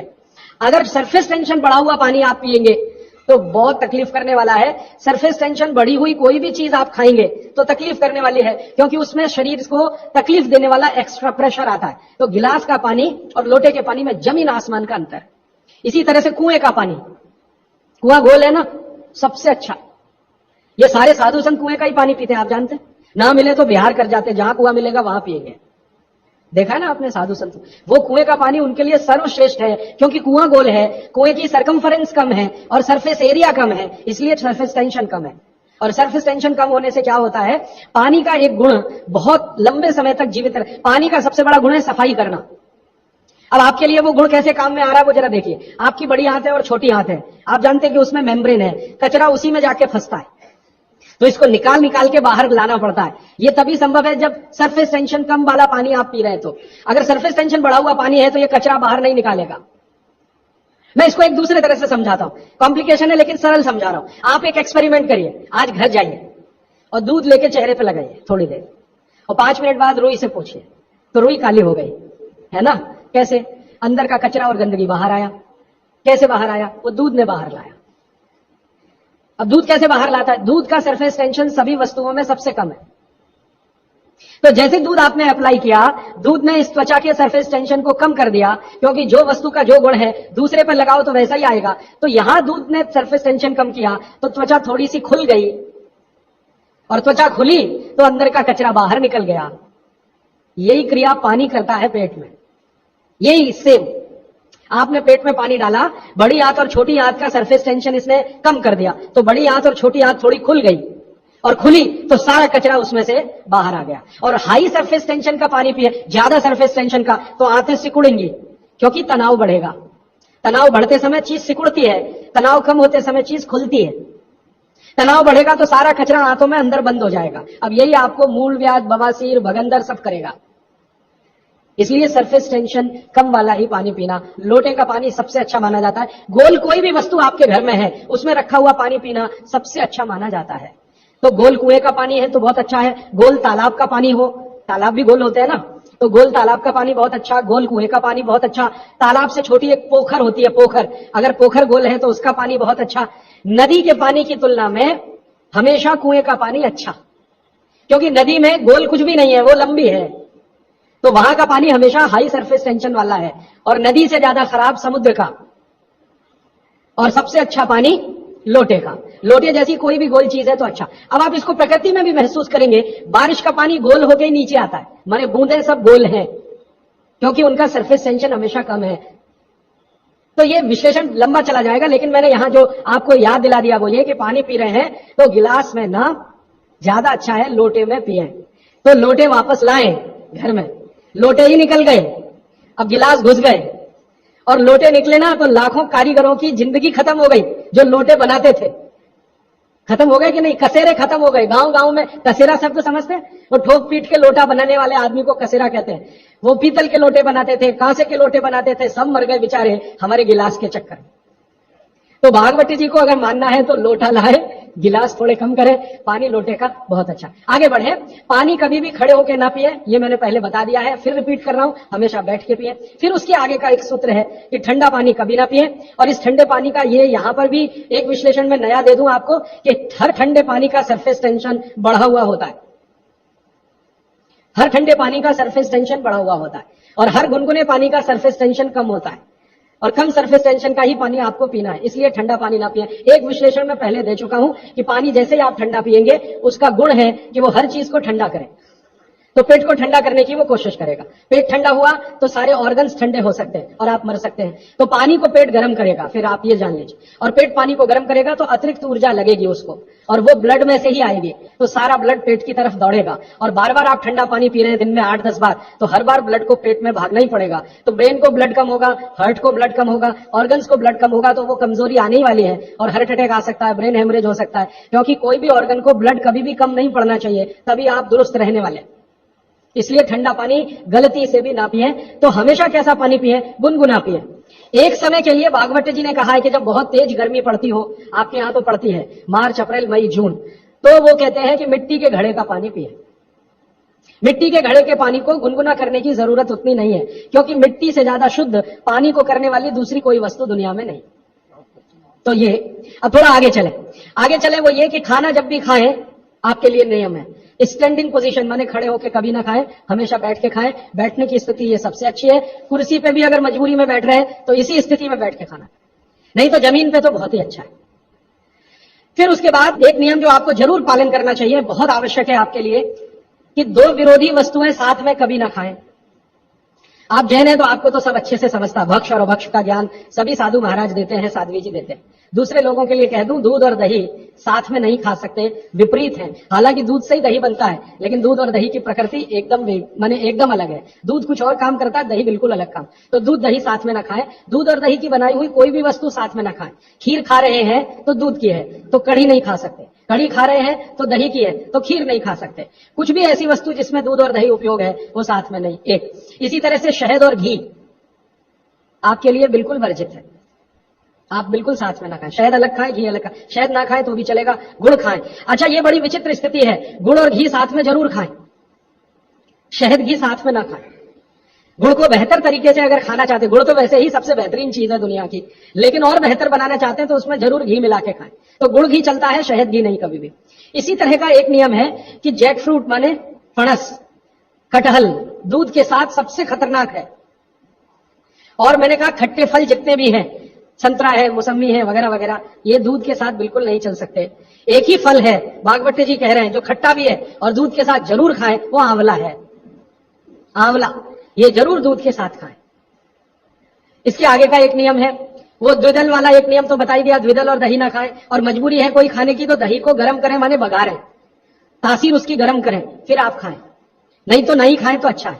द्विदल खा रहे हैं तो 1-1.5 घंटे बाद नहीं खाएं। छाछ अगर खा रहे हैं द्विदल के साथ तो 1-8 घंटे के बाद पी लें। और अगर पीनी ही है तुरंत, प्यास नहीं रुक रही है, तो छाछ को बघारें, माने उसमें अजवाइन हो, थोड़ा जीरा हो, हींग हो, उसका छोंक लगाएं तो उसकी तासीर बदलती है, तो आप ले सकते हैं।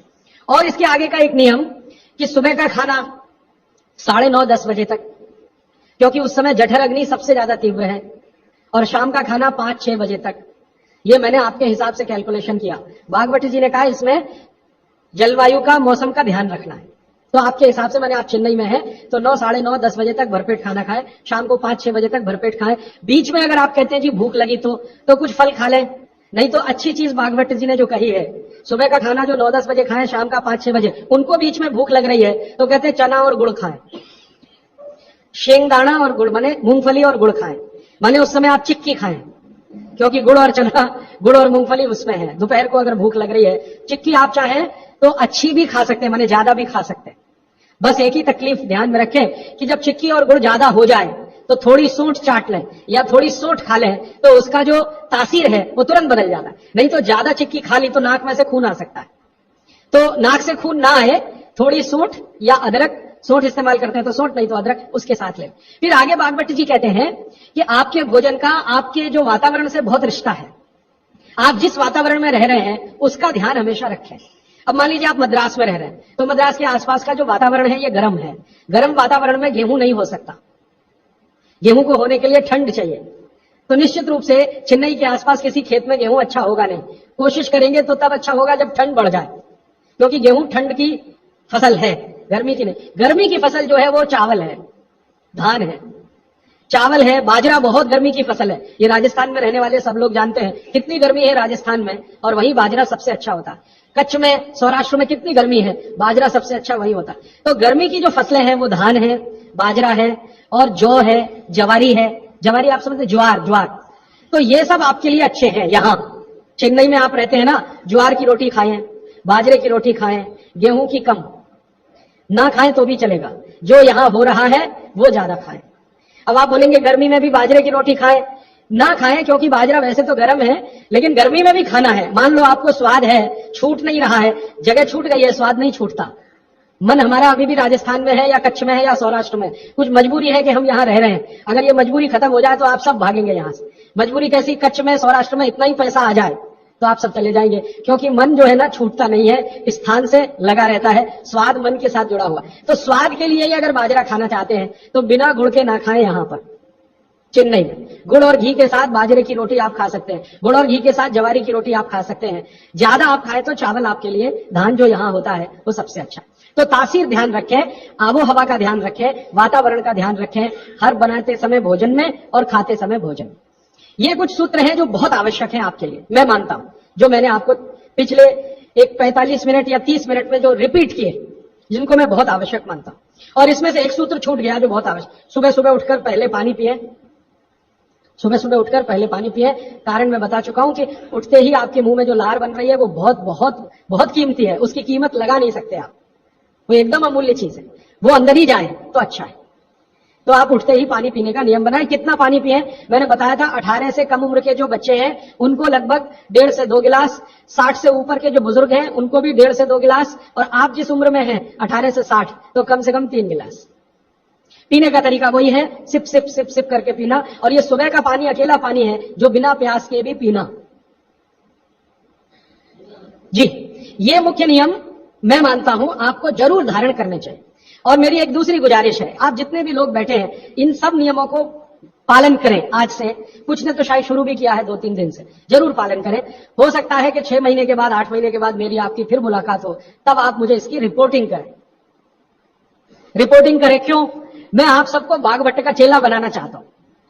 मैं ये चाहता हूं, मैं विनम्रतापूर्वक कह रहा हूं, मैं ये चाहता हूं कि जो ज्ञान मैंने 6 साल में लिया, ये साल भर में आपके पास पूरा पहुंच जाए। क्यों? आप तो इसको अपने जीवन में पालन करके स्वस्थ रह सकते हैं, अपने परिवार को भी रख सकते हैं और पड़ोसियों को भी रख सकते हैं। और भागवत ने कहा है कि जो अपने दुखों को दूर कर ले और दूसरों के दुखों को दूर करने का काम करे, वही मोक्ष का भागी है, माने भागीदार हो सकता है। तो मैं चाहता हूं आप सब मेरे साथ मोक्ष में चलें, वहां भी हम यही करेंगे, तो आप अच्छे हो जाएंगे, देश भी अच्छा हो जाएगा। ये कहकर मैं प्रश्नों की तरफ चल रहा हूं। प्रश्न मेरे पास भरपूर आ चुके हैं। मैं कोशिश ये करूंगा कि जो प्रश्न एक बार उत्तर आ गया उसको दोबारा नहीं दूंगा। हो सकता है किसी व्यक्ति ने वो प्रश्न रिपीट किया। ज्यादातर प्रश्न जो है वो रोगों से संबंधित है। इस रोग में क्या करें, उस रोग में क्या करें। तो सबसे पहला प्रश्न जो मैं सबसे आसान मानता हूं, आंखों के नीचे काले धब्बे आ गए हैं तो क्या करें। मैं इसका उत्तर पहले दे चुका हूं, फिर दे रहा हूं। आपको सबसे अच्छा आसान उपाय मैं बता रहा हूं वो ये, जिनको भी डार्क सर्कल है सवेरे उठे, सबसे पहला जो आपका थूक है, मुंह का लार है, इसको आंखों के नीचे लगा के मालिश करें, हल्की हल्की मालिश करें। आपके सारे डार्क सर्कल खत्म हो जाए। और ये जो सुबह का मुंह का लार है, इससे आप अपने त्वचा रोग भी ठीक कर सकते हैं। खाज है, खुजली है, दाद है, सोराइसिस है, इचियोसिस है, एक्जिमा है, हर जगह इसको अप्लाई करें और हल्की हल्की मालिश करें। कोई कहेगा कि बहुत ज्यादा शरीर में है तो इतना तो थूक बनता ही नहीं है और पूरे शरीर पे लगाना पड़े तो ऐसी स्थिति में आप मुझे व्यक्तिगत रूप से शाम को 4 बजे मिले, मैं आपको एक ऐसी दवा बता दूंगा या लिखा दूंगा जो थूक भी बढ़ा देगी और आपकी शरीर की खाज, खुजली, दाग, धब्बे सब मिटा देगी। वो व्यक्तिगत है। नींद बराबर नहीं आती, नींद बराबर नहीं आती है तो इसका माने एक ही आप जान लीजिए कि आपके शरीर में अगर वात बढ़ा हुआ है, वायु बढ़ी हुई है, तो अच्छी नींद कभी नहीं आएगी। तो इसके लिए बहुत सरल उपाय मैंने बताया था। रात को गाय का घी हल्का गर्म करके दोनों नाक में डाल के सोएं। गाय का घी हल्का गर्म करके जब वो तरल हो जाए उतना ही गर्म करें और एक एक बूंद दोनों नाक में डालें और हल्के से खींचें, ज्यादा तेज नहीं, बस इतना करेंगे अंदर चला जाएगा। बहुत खींचने की जरूरत नहीं क्योंकि आगे चला जाएगा, जहां नहीं जाना चाहिए वहां भी चला जा सकता है। तो हल्का खींचकर छोड़ दें और सो जाएं, भूल जाएं। फिर नींद बहुत अच्छी आएगी, खर्राटे बिल्कुल बंद हो जाएंगे, स्नोरिंग बिल्कुल खत्म हो जाएगी। नींद के समय जो खराब खराब सपने आ रहे हैं वो सपने कभी आएंगे नहीं, अच्छे ही सपने आएंगे जब भी आएंगे। रात में नींद कभी खुलेगी नहीं, 6 घंटे के पहले आप उठेंगे नहीं कम से कम। रात की नींद खुलने का एक वो तकलीफ आ गया ना, पेशाब आती है, नींद खुल जाती है। घी डाल के सोएंगे तो रात को नींद कभी नहीं खुलेगी, 6, साढ़े 6, 7 घंटे के बाद ही खुले। और बच्चों को तो जरूर करें, इससे और एक फायदा होगा, स्मरण शक्ति बढ़ेगी। ठीक है, तो अब एक ही कागज पर ये 3 प्रश्न थे, तीनों उत्तर दे दिए। अब आगे जिस कागज में ये प्रश्न आएंगे उत्तर नहीं दूंगा। अभी है हाई ब्लड प्रेशर, रक्त का ऊंचा दबाव, अस्थमा, पेट की कब्जी, और इसमें भी फिर आ गया है त्वचा का कालापन, वो मैं उत्तर दे चुका। अब मैं आ जाता हूं ब्लड प्रेशर हाई है। वैसे तो ब्लड प्रेशर हाई और लो होना ये काल्पनिक चीज है, कभी बाद में चर्चा करूंगा, लेकिन अगर आपके मन में बैठ गई है तो इतना ही जान लीजिए कि आपको जब लग रहा है और डॉक्टर कोई कह रहा है कि आपका बीपी हाई है, तो समझ लीजिए, इसको भागवत जी दूसरे सूत्र में कहते हैं कि रक्त की अम्लता बढ़ी हुई है, एसिडिटी बढ़ी हुई है। अब रक्त में अम्लता है तो अम्लता को खत्म करने के लिए क्षारीय चीज खाएं, क्षार चीज खाएं, क्षार। अब क्षार वाली चीजें क्या है? सबसे अच्छी क्षार की चीज है मेथी, सब्जी के रूप में भी और दाने के रूप में मेथी। दूसरी क्षार वाली चीज है, आप में से जैन है तो वो नहीं खाएंगे, लेकिन जो जैन नहीं है उनको बता देता हूं, गाजर। तीसरी क्षार वाली चीज है कोई भी ऐसा फल जिसमें रस नहीं है, कोई भी ऐसा फल जिसमें रस नहीं है। सेब ये क्षारीय है, केला ये क्षारीय है, अमरूद ये क्षारीय है। कोई भी ऐसे फल याद रहेगा आपको जिसमें रस नहीं है, ये सब क्षारीय है। सब्जियों में पालक क्षारीय है, बैंगन क्षारीय है। आलू के बारे में कहते हैं ना अम्लीय ना क्षारीय, वो बीच का है। तो जो सब्जियां आपको क्षारीय हैं और जो मसाले माने औषधियां क्षारीय, इनका उपयोग करें तो अम्लता अपने आप कम होगी, तो ब्लड प्रेशर कम होगा, तो ट्राइग्लिसराइड कम होगा, मोटापा भी कम होगा, सब कुछ कम होगा आपका। तो हमेशा याद रखें। तो मेथी दाने का उपयोग मैंने बता दिया है, पानी में डाल के रात को छोड़ दें, सुबह उठकर दाना चबा के खाएं, पीछे से पानी पिए। गाजर का उपयोग बता दिया, कद्दूकस में घिसे गाजर ले लें और वो कद्दूकस की गाजर को खा लें। और क्षारीय चीज मेथी की सब्जी रोज खाएं, पालक की सब्जी रोज खाएं। हरे पत्ते की कोई भी सब्जी क्षारीय होती है, हरे पत्ते की कोई भी सब्जी क्षारीय होगी, और फल जिसमें रस नहीं है वो सब क्षारीय होंगे। बस याद इतना ही रखें। तो आप अगर उपयोग करेंगे तो हाई ब्लड प्रेशर तो जाएगा ही, उसके साथ ब्लड कोलेस्ट्रॉल कम रहेगा, ट्राइग्लिसराइड कम रहेगा, मोटापा कम होगा, पेट आपका कम होगा, और उसके अंत में हार्ट अटैक आएगा नहीं। ब्लॉकेज भी है तो निकल जाए। और एक क्षारीय चीज मैं भूल गया बताना, लौकी, दूधी। सब्जियों में सबसे ज्यादा क्षारीय कोई चीज है तो दूधी, माने लौकी ज्यादा खाएं, दूधी ज्यादा खाएं, और उसका रस भी पिए कच्ची दूधी का, तो और अच्छा है। जितने भी हाई बीपी के मरीज हैं उनके। अस्थमा, अस्थमा भी जो एक बीमारी है ना, वो वायु के प्रकोप की बीमारी है। तो अस्थमा ज्यादा है तो इसके लिए जो मैं बहुत बार बोल चुका हूं, फिर बोल रहा हूं, दालचीनी ये क्षारीय है, दालचीनी का उपयोग करें शहद के साथ। शहद क्षारीय है तो दालचीनी, शहद नहीं ले सकते तो गुड़।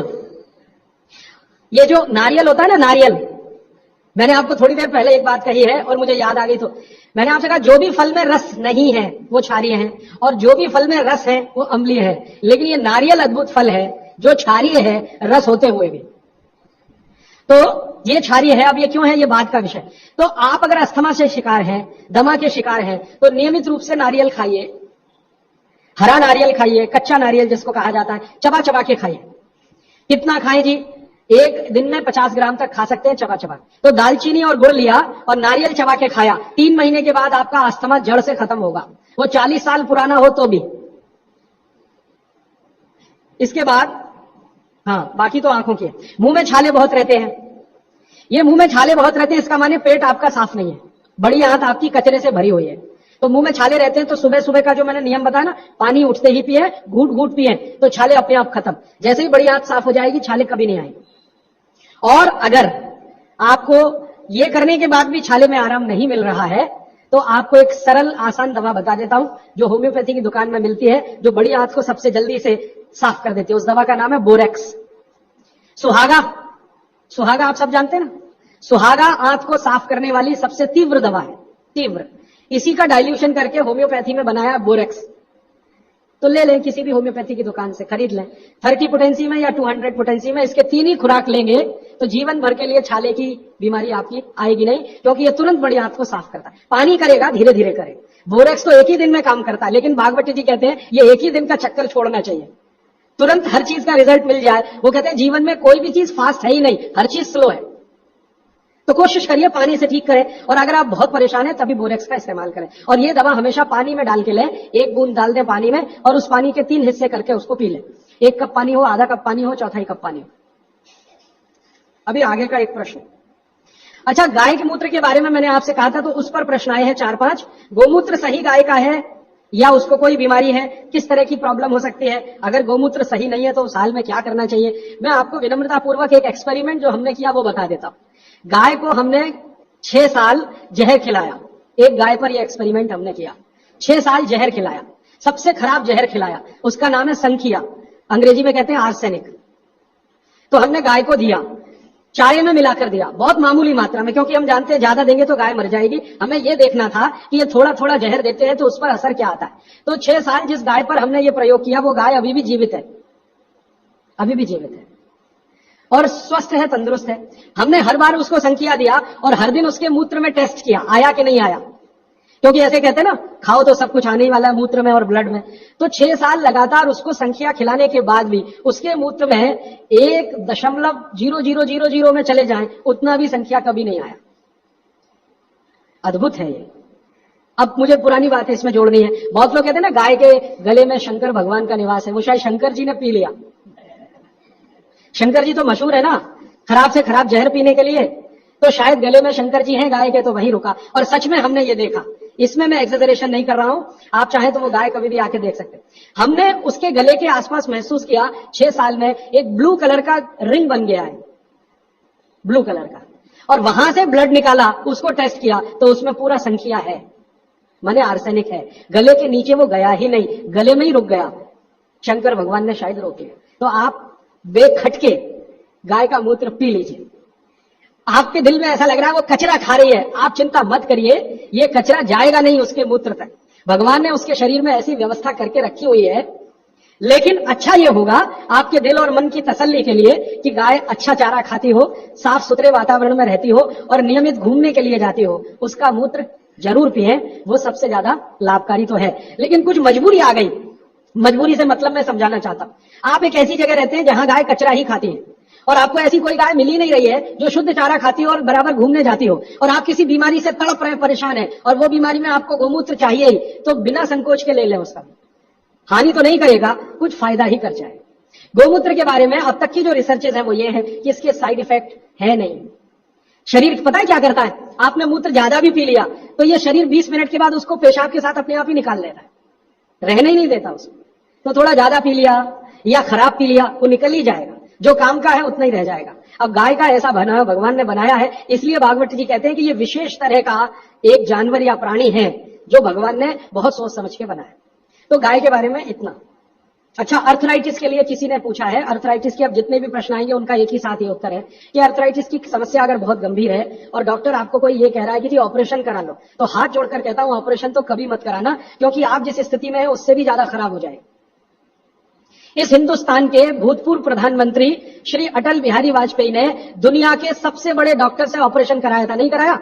स्पेशल चार्टर्ड प्लेन भेजकर अमेरिका से उस डॉक्टर को बुलाया, डॉक्टर राणावत, और उसने दुनिया के सबसे अच्छे घुटने कप्स लाकर अटल जी को फिट किए हैं। अटल जी को देख लीजिए आप, पहले तो थोड़ा चल लेते थे, अब तो चलना ही बंद हो गया, सिर्फ व्हील चेयर पर ही रहते हैं, और वो खुद कहते हैं कि मैं पहले से ज्यादा तकलीफ में हूं। तो आप मत करिए। फिर आप बोलेंगे जी क्या करें, डॉक्टर बोलता है ऑपरेशन मत कराइए। आप क्या करें, अर्थराइटिस के लिए जो सबसे अच्छे कॉम्बिनेशन बागवट जी के हैं उनका उपयोग करिए। उसके लिए सबसे अच्छा वो बोलते हैं चूना खाइए, चूना क्षारीय है, अम्लता को कम करता है, ज्यादा अम्लता बढ़े तो अर्थराइटिस होता है, तो चूना खाइए। खाने का तरीका मैंने बता दिया, दही में, छाछ में, पानी में, जूस में, और एक दिन में अर्थराइटिस के पेशेंट 2 ग्राम खा सकते हैं, स्वस्थ आदमी तो 1 ही ग्राम खाए। चूना खाइए, मेथी दाना लीजिए, क्षारीय है। और सबसे क्षारीय चीज जो है वो है हार सिंगार का पेड़। हार सिंगार देखा है? परिजात हार सिंगार, छोटा सफेद रंग का एक फूल आता है और केसरिया डंडी होती है। सफेद फूल और केसरिया डंडी, बहुत तेज खुशबू है, रात को ही खिलता है, रात रानी भी कुछ लोग कहते हैं, हार सिंगार कहते हैं। ये पेड़ के जो पत्ते हैं वो ब्रह्मांड में सबसे ज्यादा क्षारीय माने जाते हैं, जो भी औषधियां। तो इसके पत्ते कहीं भी मिल जाए, 4-5 पत्ते पीसिए, पीसकर पानी में डालिए, खूब उबालिए, पानी इतना उबालिए कि थोड़ा कम हो जाए, आधा रह जाए, फिर ठंडा कर लीजिए, फिर वही पानी चाय की तरह से चुस्कियां ले लेकर सवेरे खाली पेट पीजिए। मैंने ये देखा है, गंभीर से गंभीर अर्थराइटिस पेशेंट को हफ्ते 10 दिन में ही रिलीफ कर देता है। तो ये कहीं भी मिल जाए, नहीं मिले तो हार सिंगार का पौधा गुड़वांचरी में है, तो आप थोड़े पौधे बंटवा दीजिए, सब अपने घर में लगा लें, गमले में हो जाता है आसान। और कुछ खाली स्पेस है तो जरूर, क्यों, ये हर घर में रहे पेड़। कारण क्या है कि आज अर्थराइटिस ही सबसे ज्यादा तकलीफ दे रहा है लोगों को। सुगंधी तो आएगी, नींद अच्छी देगा। जहां आपका बेडरूम है उसके पीछे जरूर लगा लीजिए, और उसका पत्ता आपको अर्थराइटिस से मुक्ति देगा। और दोनों तरह की अर्थराइटिस, रूमेटिड और ऑस्टियो, दोनों ही खत्म होती है इस हार सिंगार के पत्ते से। आइसक्रीम कब खा सकते हैं? कभी भी नहीं, कभी भी नहीं। और अगर आइसक्रीम खा ही रहे हैं, आप कहते हैं जी मन नहीं मानता, स्वाद है और मुंह को लग गया है, अब क्या, तो इसका एक उपाय बता देता हूं। आइसक्रीम खाइए और पीछे से गर्म पानी में घी मिला के पी लीजिए, तो जो कुछ भी तकलीफ वो करने वाली है उससे आप बच जाएंगे। ना खाएं तो सबसे अच्छा। दालचीनी सौंठ का काढ़ा ये लोग जरूर पिए, जिनको अस्थमा है, जिनको अर्थराइटिस है, माने वायु के रोग हैं, वो दालचीनी का काढ़ा जरूर पिए, गुड़ मिला के। मूंगफली और तिल जरूर खाएं, भगवान की दी हुई तिल दुनिया की सबसे अद्भुत वस्तु है। मैं तो आपको कहता हूं, जिंदगी भर मोटापे से बचना है, हार्ट अटैक से बचना है, आपको अर्थराइटिस से बचना है, तो रोज खाने के बाद तिल खाएं, चबा चबा के। काला तिल मिले तो बहुत अच्छा, नहीं तो सफेद ही खाएं। और आप जहां रहते हैं यहां के लिए तो बहुत ही अच्छा, मद्रास जैसे एरिया के लिए। एसिडिटी कम करने के लिए क्या करें, अम्लीय चीज ना खाएं, क्षारीय चीज ज्यादा खाएं, एसिडिटी कम होगी। और पानी घूट घूट पिए, 1-1.5 घंटे के बाद पिए, सुबह उठते ही पानी पिए, एसिडिटी सबसे पहले खत्म होगी। और आखिरी दवा जो सबसे प्रभावी है, जिनको भी एसिडिटी की बहुत तकलीफ है, खाने के बाद ये जो अजवाइन है ना, अजवाइन, इसको भूने तवे पे और थोड़ा काला नमक मिला के ले लें। मिश्री का सेवन बहुत अच्छा है, चीनी से बहुत अच्छा, लेकिन गुड़ से थोड़ा कम अच्छा। मिश्री चीनी की तुलना में तो बहुत अच्छी है और गुड़ से कुछ कम अच्छी है। तो चीनी छोड़ रहे हैं तो मिश्री पे चले जाइए, मिश्री छोड़कर गुड़ पे आ जाइए। हाँ, एक किसी ने सवाल पूछा है कि आप कौन सी जगह पे परमानेंट मिलते हैं। मैं परमानेंट कहीं नहीं मिलता। लोग जो है ना मुझे कहते हैं कि राजीव दीक्षित रेल आश्रमी है, माने हर दिन ज्यादा से ज्यादा मैं रेल में मिलता हूं। तो परमानेंट मिलने के लिए एक केंद्र है, आपको उसका पता किताब में है, वो आप ले लीजिए, फोन नंबर। वहां आप कोई भी चिट्ठी भेजेंगे, मैं जहां भी रहता हूं मेरे पास आ जाती है। और ईमेल करेंगे तो मैं हर जगह खोल खोल के मेरा मेल बॉक्स चेक करता रहता हूं। तो वो पता जो वर्धा सेवाग्राम का है, भारत पीठम 10 ज्योतवानी लेआउट, सेवाग्राम रोड, सेवाग्राम, जिला वर्धा, महाराष्ट्र। ये मेरा परमानेंट केंद्र है, वहां आप पत्र भेज सकते हैं, फोन भी कर सकते, वहां फोन कभी भी करें तो पता चल जाएगा मैं कहां हूं। और मेरा मोबाइल नंबर आप सबको मैं चाहूं तो लिखा देता हूं, 9422903599 9422903599। ये मेरा मोबाइल नंबर है। और ईमेल एड्रेस है RAJIVDIXITABA RAJIBDIXITABA@rediffmail.com। और निरंजन भाई, प्रदीप भाई, ये कभी भी आप इनको संपर्क करेंगे तो ये कहीं भी खोज के बताएंगे कि मैं कहा हूं। अभी मेरे पास एक प्रश्न है, वो इस समय के विषय से तो नहीं जुड़ा, लेकिन मैं जोड़ के जरूर उत्तर दे देता हूं। आजकल हमारे घरों में पेप्सी कोक से भी ज्यादा नूडल्स खाया जा रहा है। पेप्सी कोक कम हुआ है पिछले 2-3 साल में, अच्छा हुआ, नूडल्स खाया जा रहा है। तो नूडल्स के बारे में आपको एक जानकारी दे दूं कि सबसे खराब वस्तु अगर खाने की कोई हो सकती है, कचरे में कचरा, तो वो यही है नूडल्स। एक तो मैदे की है, ऊपर से सड़ा हुआ है। 6-7 दिन मैदे को सड़ा के रखा जाए तब नूडल्स तैयार होता है। और इस नूडल्स में टेस्ट लाने के लिए सुअर के मांस का रस मिलाया जाता है। बिना उसके नूडल्स बन ही नहीं सकता। जो मैगी है ना, मैगी या कोई भी नूडल्स, सुअर के मांस का रस, सड़ा हुआ मैदा, 6-6 दिन पुराना, उससे तैयार हुआ है। अब आप तय कर लो, खाना है या नहीं खाना। एक प्रश्न है जिसका उत्तर दे नहीं सकता। किसी ने कहा आज की शिक्षा बहुत बेकार है, वैकल्पिक शिक्षा की बात बताइए। तो समय ज्यादा है, आप मुझे ईमेल करिए, मैं लंबा जवाब दूंगा। गाय का घी कान नाक में डालने के लिए मैंने बोला था, तो वो उत्तर दे चुका हूं, फिर रिपीट इसलिए कर रहा हूं कि गलती ना करें। घी को हल्का गर्म करना है, ज्यादा नहीं। गाय का घी नाक में डालने के लिए हमेशा हल्का गर्म करना है, ज्यादा नहीं। और एक ही बूंद एक नाक में, दूसरी बूंद दूसरी नाक। हाँ, एक बहुत अच्छा सवाल है, दैनिक जीवन में कौन सा नमक खाएं? सबसे अच्छा सेंधा नमक खाएं। और इसको याद ऐसे रखें, पत्थर वाला नमक खाएं। ये समुद्र के पानी का नमक कम से कम खाएं। पत्थर वाला नमक एक तो सेंधा नमक है, दूसरा नमक है जो काला नमक है, ये आप ज्यादा उपयोग करें। मेरा तो कहना है कि आज से ही घर में नमक तो तुरंत बदल लें, बदलते ही आपको असर दिखाई दे जाएगा। आपको जो तकलीफ है ना ब्लड प्रेशर की, अर्थराइटिस की, ये नमक बदलने से ही बहुत आराम दे देगी आपको। तो सेंधा ही नमक। किसी ने कहा है कि गोमूत्र अर्घ लेने में पहले दिन खराब लगा, 3 दिन खराब लगेगा, 3 दिन, चौथे दिन से अच्छा लगेगा।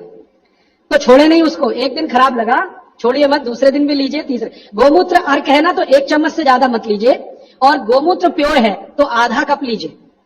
किसी को प्रश्न है कि दिन भर नींद आती रहती है, क्या करें? वैसे तो नींद आए तो अच्छा है, लेकिन दिन भर नींद आए तो अच्छा नहीं है, तो क्या करें?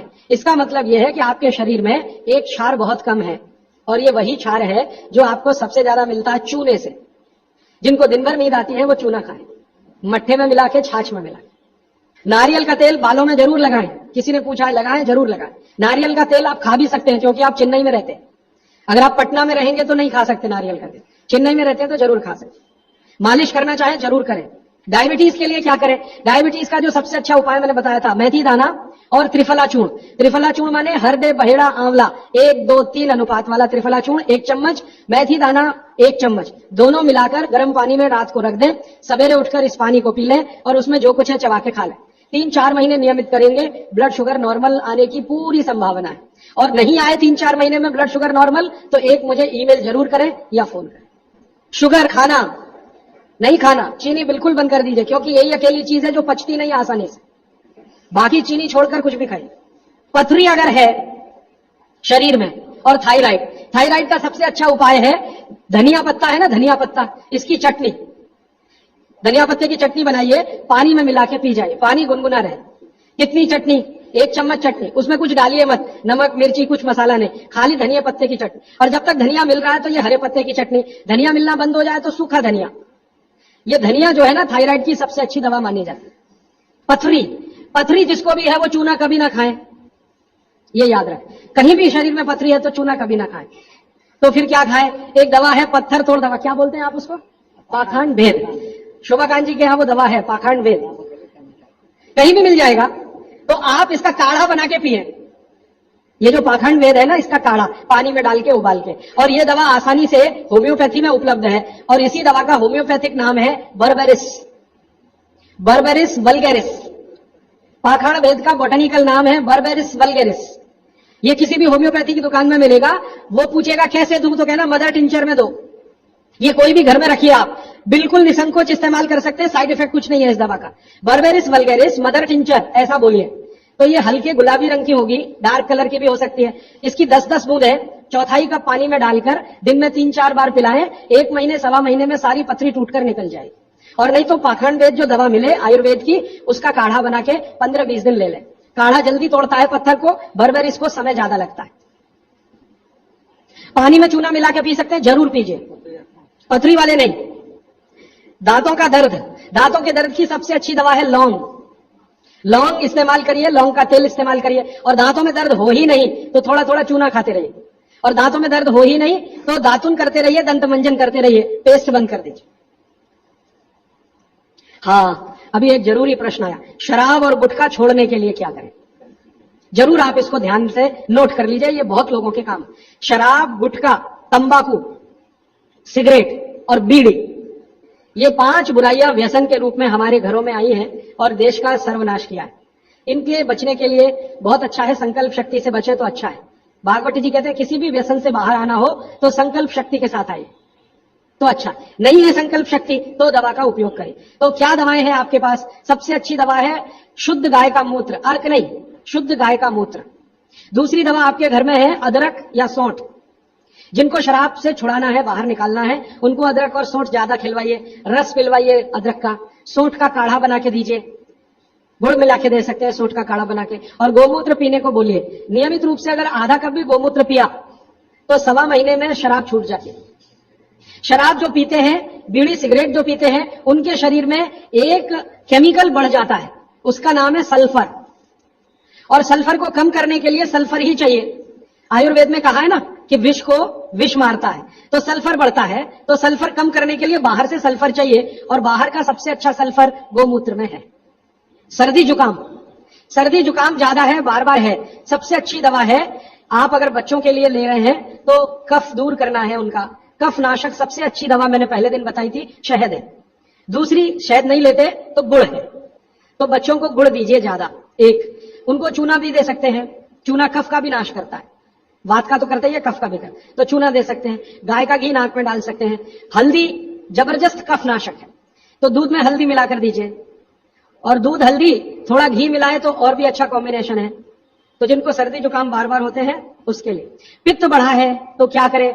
देशी गाय का घी खाइए, देशी गाय का घी गरम गरम पानी में डालकर पिए तो सब पित्त को शांत करेगा। और दूसरी चीज मैंने पहले बता दी है, अजवाइन और काला नमक, ये भी पित्त बढ़े तो शांत करेगा उसको। एक मेरे पास डिफिकल्ट केस है, ये मुझे व्यक्तिगत रूप से मिले। कोई एक महिला है, उसकी लंबाई लगातार बढ़ रही है, ये मुझे शाम को मिले 4 बजे।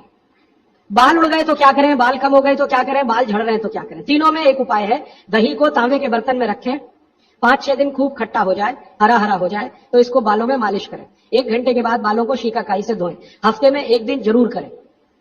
त्रिफला शहद और गुड़ के साथ, सबसे अच्छा है गुड़ के साथ, सुबह खाएं, और दूसरा चाहे तो शहद के साथ भी खाएं। त्रिफला को औषधीय के रूप में लेना है, औषधि ऐसी जो धातु वर्धक है तो सुबह ही खाएं। और त्रिफला को रेचक के रूप में लेना है, माने पेट साफ करें तो रात को ही खाएं सोने के पहले। बहुत ज्यादा छींकें आती है, नाक से पानी गिरता है, थोड़े दिन चूना खिलाएं और गाय का घी नाक में डालें, 15-20 दिन में छींकें भी बंद होंगी, पानी गिरना भी बंद। केवड़ा डालकर जल पी सकते हैं क्या गर्मियों में?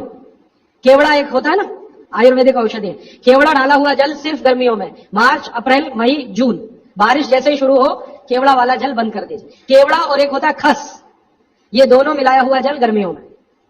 अर्जुन की छाल लेने का समय सवेरे का, काढ़ा बनाकर दूध में नहीं तो पानी में, शक्कर नहीं मिलाएं उसमें, गुड़ मिलाएं, अर्जुन की छाल। टॉन्सिलाइटिस की रेमेडी, टॉन्सिल्स की सबसे अच्छी रेमेडी हल्दी, हल्दी का दूध बच्चों को रात को पिलाएं, टॉन्सिल नहीं होगा। पिपरमेंट के बारे में किसी ने पूछा है, आप शाम को 4 बजे मिले, मैं थोड़ा विस्तार से बता दूं। यूरिक एसिड अगर शरीर में जमा है तो मैंने आपसे बार बार कहा है क्षारीय चीजें ज्यादा खाएं, एसिड निकल जाए। सबसे अच्छी क्षारीय चीज गोमूत्र पी लें, यूरिक एसिड एकदम साफ कर देता है गोमूत्र, लेकिन प्योर गोमूत्र। उड़द की दाल दालों का राजा है, बिल्कुल सही है, लेकिन दही के साथ नहीं। खाली उड़द की दाल खाइए, दालों का राजा है, बिल्कुल सही बात है, दही के साथ नहीं, दही के साथ ये जहर है। सुबह दूध पी सकते हैं, मैंने मना किया है, सुबह जूस पीना है, दोपहर को छाछ और रात को दूध, लेकिन पीना ही है अगर तो आंवले के साथ पिए, ना पिए तो अच्छा, सुबह का दूध ही पीना है तो आंवले के साथ। मोटापा कम करने के लिए उपाय बता दीजिए, आप लिख लीजिए इसको, नहीं तो याद कर लीजिए। जिनको भी मोटापा कम करना है उनको क्षारीय चीजें ज्यादा खानी है, तो मैंने आपसे कहा गाजर खाइए, गाजर नहीं खा सकते दूध ही खाइए। अब खाएं कैसे? गाजर को कद्दूकस में घिसिए और उसके लच्छे बनेंगे। फिर थोड़ी एक और क्षारीय चीज आपको आजकल उपलब्ध है, सेब, सेब पूरा क्षारीय होता है, तो सेब को कद्दूकस में घिसिए, दोनों बराबर मात्रा में मिला के सुबह पेट भर के खा लीजिए, 3 महीने लगा रखा है। फिर अगले 3 महीने इसको बैलेंस करने के लिए आंवला खा लीजिए। आंवला 2-3 आंवला रोज मुरब्बे के रूप में, या क्या, फिर 3 महीने आंवला हुआ, फिर वापस इस गाजर और इसमें आ जाइए। तो साल भर अगर आप करेंगे तो बहुत आराम से 1/3 वजन तो आपका घट ही जाएगा, हो सकता है किसी का आधा भी हो जाए। ह्यूमन यूरिन के बारे में आपने पूछा, मैंने पहले ही बताया, अगर आप शाकाहारी हैं तो अपने मूत्र का भी इस्तेमाल कर सकते हैं, लेकिन गोमूत्र उससे हमेशा बेहतर है। बच्चे पेशाब करते हैं बिस्तर में, इसके लिए क्या करना, खजूर खिलाइए। खजूर छोटे छोटे टुकड़े काटकर बच्चों को खजूर दूध में डालकर, छोटे छोटे टुकड़े दूध में डालकर उबालिए, खूब उबल जाए, फिर वो दूध पिलाइए, खजूर खिलाइए, तो रात का बिस्तर का पेशाब उनका बंद हो जाए। वो एक प्रश्न है, वो कब्जियत से जुड़ा हुआ है। वो ये कहते हैं कि जल्दी से संडास उतरती नहीं है, क्या करें, रात को त्रिफला चूर्ण खा के सो जाइए, नहीं तो दूध में घी मिलाकर पी लीजिए, ये सबसे अच्छा है। दूध में घी मिला के रात को सोने से पहले पिए तो सवेरे संडास बहुत आसानी से उतरती है और सबसे कम समय में पेट साफ होता है। नहीं तो त्रिफला भी ले सकते 3 महीने। देखिए, एक नियम हमेशा याद रखिए, जो मैं बार बार कह, लगातार कोई भी दवा आयुर्वेद की 3 महीने से ज्यादा मत खाइए, और अगर जरूरत पड़ रही है तो थोड़े दिन ब्रेक दे दीजिए, 15 दिन का, 10 दिन का, 20 दिन का ब्रेक के बाद फिर अगले 3 महीने ले सकते हैं, फिर ब्रेक दे दीजिए। फिर ये नियम बहुत जरूरी है, नहीं तो तकलीफ बहुत दूसरी भी हो सकती है। पीठ की हड्डी में दर्द है, चूना खाइए। बच्चों को खांसी की एलर्जी अगर है तो नियमित रूप से, मैंने कहा ना, ऐसी चीजें दीजिए, कफनाशक है, सूंठ है, पान का पत्ता है, शहद है, गुड़ है, ये सभी कफनाशक है। कितनी उम्र के बच्चों को त्रिफला दिया जा सकता है? अगर छोटे बच्चे हैं तो त्रिफला ना देकर आंवला दीजिए, और त्रिफला देने का समय अगर शुरू कर रहे हैं बच्चों को तो थोड़ा 3-4 साल हो जाने दीजिए उनका, 3-4 साल के पहले दे सकते हैं तो आंवला दीजिए। और वैसे तो मेरा कहना है 14 साल की बच्चों को आंवला ही अच्छा है, त्रिफला उनको ना ही दें, त्रिफला एक उम्र के बाद ही सबसे अच्छा होता है। बहुत अधिक उम्र में घुटनों का दर्द, कमर का दर्द, तरीका मैंने वही बताया, चूना सबसे अच्छा है, अधिक उम्र में चूना सबसे अच्छा, अर्थराइटिस के लिए, घुटनों के दर्द। एड़ी का दर्द और कोहनी का दर्द तो ऐसे ही मिट जाएगा जब पानी घूट घूट पीने लगे। जल्दी भूल जाए, स्मरण शक्ति कम हो, गाय का घी नाक में डालना सोते समय। नींद जल्दी ना आए तो क्या करना, गाय का घी नाक में डाल के सोना। हाँ, एक बहुत इंटरेस्टिंग प्रश्न आया, वो पहले दिन का जो मेरा व्याख्यान था कि फ्रिज का क्या करें, तो मैंने तो बोला था कि ये बंद कर दें। अगर आपका दिल नहीं मानता बंद करने के लिए, क्योंकि मैंने कहा ना, हिंदुस्तानियों में एक बुरी आदत है कचरे को इकट्ठा करने की। घर में डिब्बे इतने इकट्ठे रहते हैं, फालतू पड़े रहते हैं, फेंकते नहीं हमें, हमेशा ये सोचते कभी काम आएंगे, कभी काम आएंगे, तो ये चक्कर घुस गया। अब पता नहीं ये अंग्रेजों के समय से आया या पुराना। तो फ्रिज भी वैसी ही कोई चीज है। तो एक बहन ने या किसी ने सवाल ये लिख के भेजा है कि फ्रिज में से हमने सब्जी निकाल के 48 मिनट रख दी, तो अब उपयोग कर सकते हैं? हाँ, कर सकते हैं। उसको शायद ये बात अच्छे से समझ में आई। वो 48 मिनट का जो किस्सा मैंने बताया ना, तो वो चाहती नहीं है कि फ्रिज घर के बाहर जाए, किसी तरह इसका उपयोग होता रहे। तो ये मजबूरी का खेल है, लेकिन कर लीजिए कि आप कुछ भी जो रखा है फ्रिज में, अगर उसको पकाना चाहते हैं, खाना चाहते हैं, तो निकाल के 48 मिनट रख दीजिए, फिर उसका उपयोग कर लीजिए सब्जी के रूप में। नहीं तो एक चीज मत करिए कभी भी, कोई भी चीज एक बार गर्म करके आपने फ्रिज में रख दी तो दोबारा गर्म मत करिए, वो दूध हो या सब्जी हो या दाल हो, करिए ही मत। क्या करना, निकाल के रख दीजिए, 48-50 मिनट रखी रहे, वो अपने आप थोड़ी गर्म हो जाएगी, प्रकृति की गर्मी से, फिर वही खा लीजिए। गर्म तो दोबारा बिल्कुल मत करिए। फ्रिज के दूध को दोबारा गर्म कभी मत करिए, फ्रिज की दाल को दोबारा गर्म कभी मत करिए, फ्रिज की सब्जियों को दोबारा गर्म मत करिए। चटनी भी फ्रिज में से निकाल के रख के खाइए, दही भी फ्रिज में दही रख देते हैं, 48 मिनट रखा रहने दीजिए, फिर आप उसका उपयोग करिए, तुरंत निकाल के और छाछ बना के, वो बिल्कुल मत करिए। मेवा खाना चाहिए कि नहीं, सूखा मेवा जरूर खाइए, ड्राई फ्रूट्स आप जरूर खाइए, लेकिन जो ड्राई फ्रूट्स आपके लिए अनुकूल हैं, आप जहां रहते हैं वहां के हिसाब से मैं कह रहा हूं, सबसे अच्छा बादाम आपके अनुकूल है। आपके अनुकूल काजू नहीं है, बादाम बहुत अनुकूल है मद्रास में रहने वालों को, काजू अनुकूल है जम्मू कश्मीर में रहने वाले, तो बादाम भरपूर खा सकते हैं। और जो दूसरी चीज अनुकूल है, मुनक्का, किशमिश। किशमिश और मुनक्के में थोड़ा अंतर है, बड़ी किशमिश को मुनक्का, तो मुनक्का और किशमिश ये आपके बहुत अनुकूल है। बादाम आपके बहुत अनुकूल है। मखाना 50-50 है, ज्यादा अनुकूल तो बिहार उत्तर प्रदेश वालों को है, और थोड़ा चले तो झारखंड वालों को। आपके लिए 50-50, ना बहुत प्रतिकूल है ना बहुत अनुकूल है, बीच का है। और बाकी जो अखरोट वगैरह हैं, ये आपके अनुकूल नहीं। अखरोट खाना चाहिए हमेशा ठंड में रहने वाले लोगों को, आपके लिए अखरोट बिल्कुल अनुकूल नहीं। और ड्राई फ्रूट्स क्या खाते हैं आप? चिरौंजी क्या कहते हैं उसको, जो चिरौंजी है वो आपके लिए अनुकूल है, चेन्नई के आसपास के लोगों के लिए अनुकूल है, वो आप खा सकते हैं। और ड्राई फ्रूट शायद इसके आगे है, हाँ, केसर अगर आप खाएं, वैसे तो औषधि है, ड्राई फ्रूट नहीं, लेकिन ये 3 महीने के आगे नहीं खा सकते, नवंबर, दिसंबर, जनवरी। और दूध में मिला के मिश्री, पिस्ता 50-50 है, अंजीर बहुत अनुकूल है सिर्फ एक ही किस्म के लोगों के लिए। इसको मैं आपको कहता हूं, जरा ध्यान से सुनो। जिनको शरीर में शक्ति की कमी लगती है, शक्ति की कमी लगती है, ताकत कम है, शक्ति कम है, उनके लिए अंजीर बहुत फायदे की है। लेकिन जिनको पहले से ही ताकत है वो ना खाएं। चेंदारू क्या होता है? एप्रिकॉट। हाँ, एप्रिकॉट आपके लिए ठीक है, आप खा सकते हैं एप्रिकॉट। एक सुझाव है, प्रश्न नहीं है, और वो सुझाव मुझे स्वीकार है। वो ये कहते हैं कि आप चले गए उसके बाद क्या? तो उसके बाद ये व्यवस्था या अभियान या ये बातें या ये ज्ञान सतत निरंतर चलता रहे, इसके लिए आपकी मेरी एक छोटी सी कोई एक एडजस्टमेंट हो जाए तो बहुत अच्छा। मैं ये चाहता हूं कि जो कुछ मैंने सीखा वो आप सीख लो। हाँ, और बाबूजी बोलेंगे वैसे, मेरा ऐसा कहना है जो मैंने सीखा वो आप सीख लो, उतना ही सीख लो जितना मेरे पास है, फिर आप उससे आगे भी सीख सकते हैं और ये दूसरों को सिखाते जाएं। तो नियमित रूप से कोई ऐसी व्यवस्था अगर आप सब मिलकर करें, मुझे स्वीकार है। सुबह का पानी तांबे के बर्तन का पी सकते हैं जिनको कब्जियत की बहुत तकलीफ है, लेकिन शरीर में तांबा ज्यादा हो तो वो नहीं पिए। लेकिन सबसे अच्छा जो सम पानी माना जाता है, जिसमें आपको कुछ सोचना ही नहीं पड़ेगा, सादा बर्तन का, माने वो पीतल के उसमें रखा हुआ या कांसे के उसमें रखा हुआ, नहीं तो स्टील में रखा हुआ, गर्मी के दिनों में घड़े का, मिट्टी के घड़े, तांबे का पानी पी सकते हैं। हाँ, क्योंकि कुचालक है ना लकड़ी, और तांबा बहुत ज्यादा सुचालक है। एक होता है कंडक्टर और एक बैड कंडक्टर। तांबा सबसे बड़ा कंडक्टर है और लकड़ी सबसे बड़ा बैड कंडक्टर है। तो ये अगर आपने तांबा पिया माने, तो अर्थ के साथ जो कांटेक्ट है ना नंगे पांव, तो वो खत्म करेगा आपको। इसलिए पांव में चप्पल रहे, लकड़ी के पट्टे पे खड़े रहे, प्लास्टिक की चप्पल पहन के हो, रबर की चप्पल पहन के हो, तभी तांबे के बर्तन का पानी पीना अच्छा। केन वाटर, बहुत लोग आजकल केन वाटर पी रहे हैं। ऐसा प्रश्न आया तो ये क्या अच्छा है? बिल्कुल अच्छा नहीं। तो आप बोले फिर क्या करें? आपके घर जो पानी आ रहा है टैप वाटर, इसको खूब अच्छे से उबाल लें, उबाल कर इसको रख लें, फिर उसी को पिए। ये केन वाटर से 1000 गुना अच्छा है। केन वाटर पता है क्या है? ये पानी को शुद्ध करने के लिए ब्लीचिंग करते हैं उसकी। उस ब्लीचिंग में क्लोरीन इस्तेमाल होता है, फ्लोरीन इस्तेमाल होता है, और वो फिर शरीर में जाए तो बहुत खराब है। और केन वाटर का टेस्ट सादा पानी से बिल्कुल अलग होता है। तो केन वाटर से 1000 गुना अच्छा है टैप वाटर, लेकिन उबाल कर रखा गया।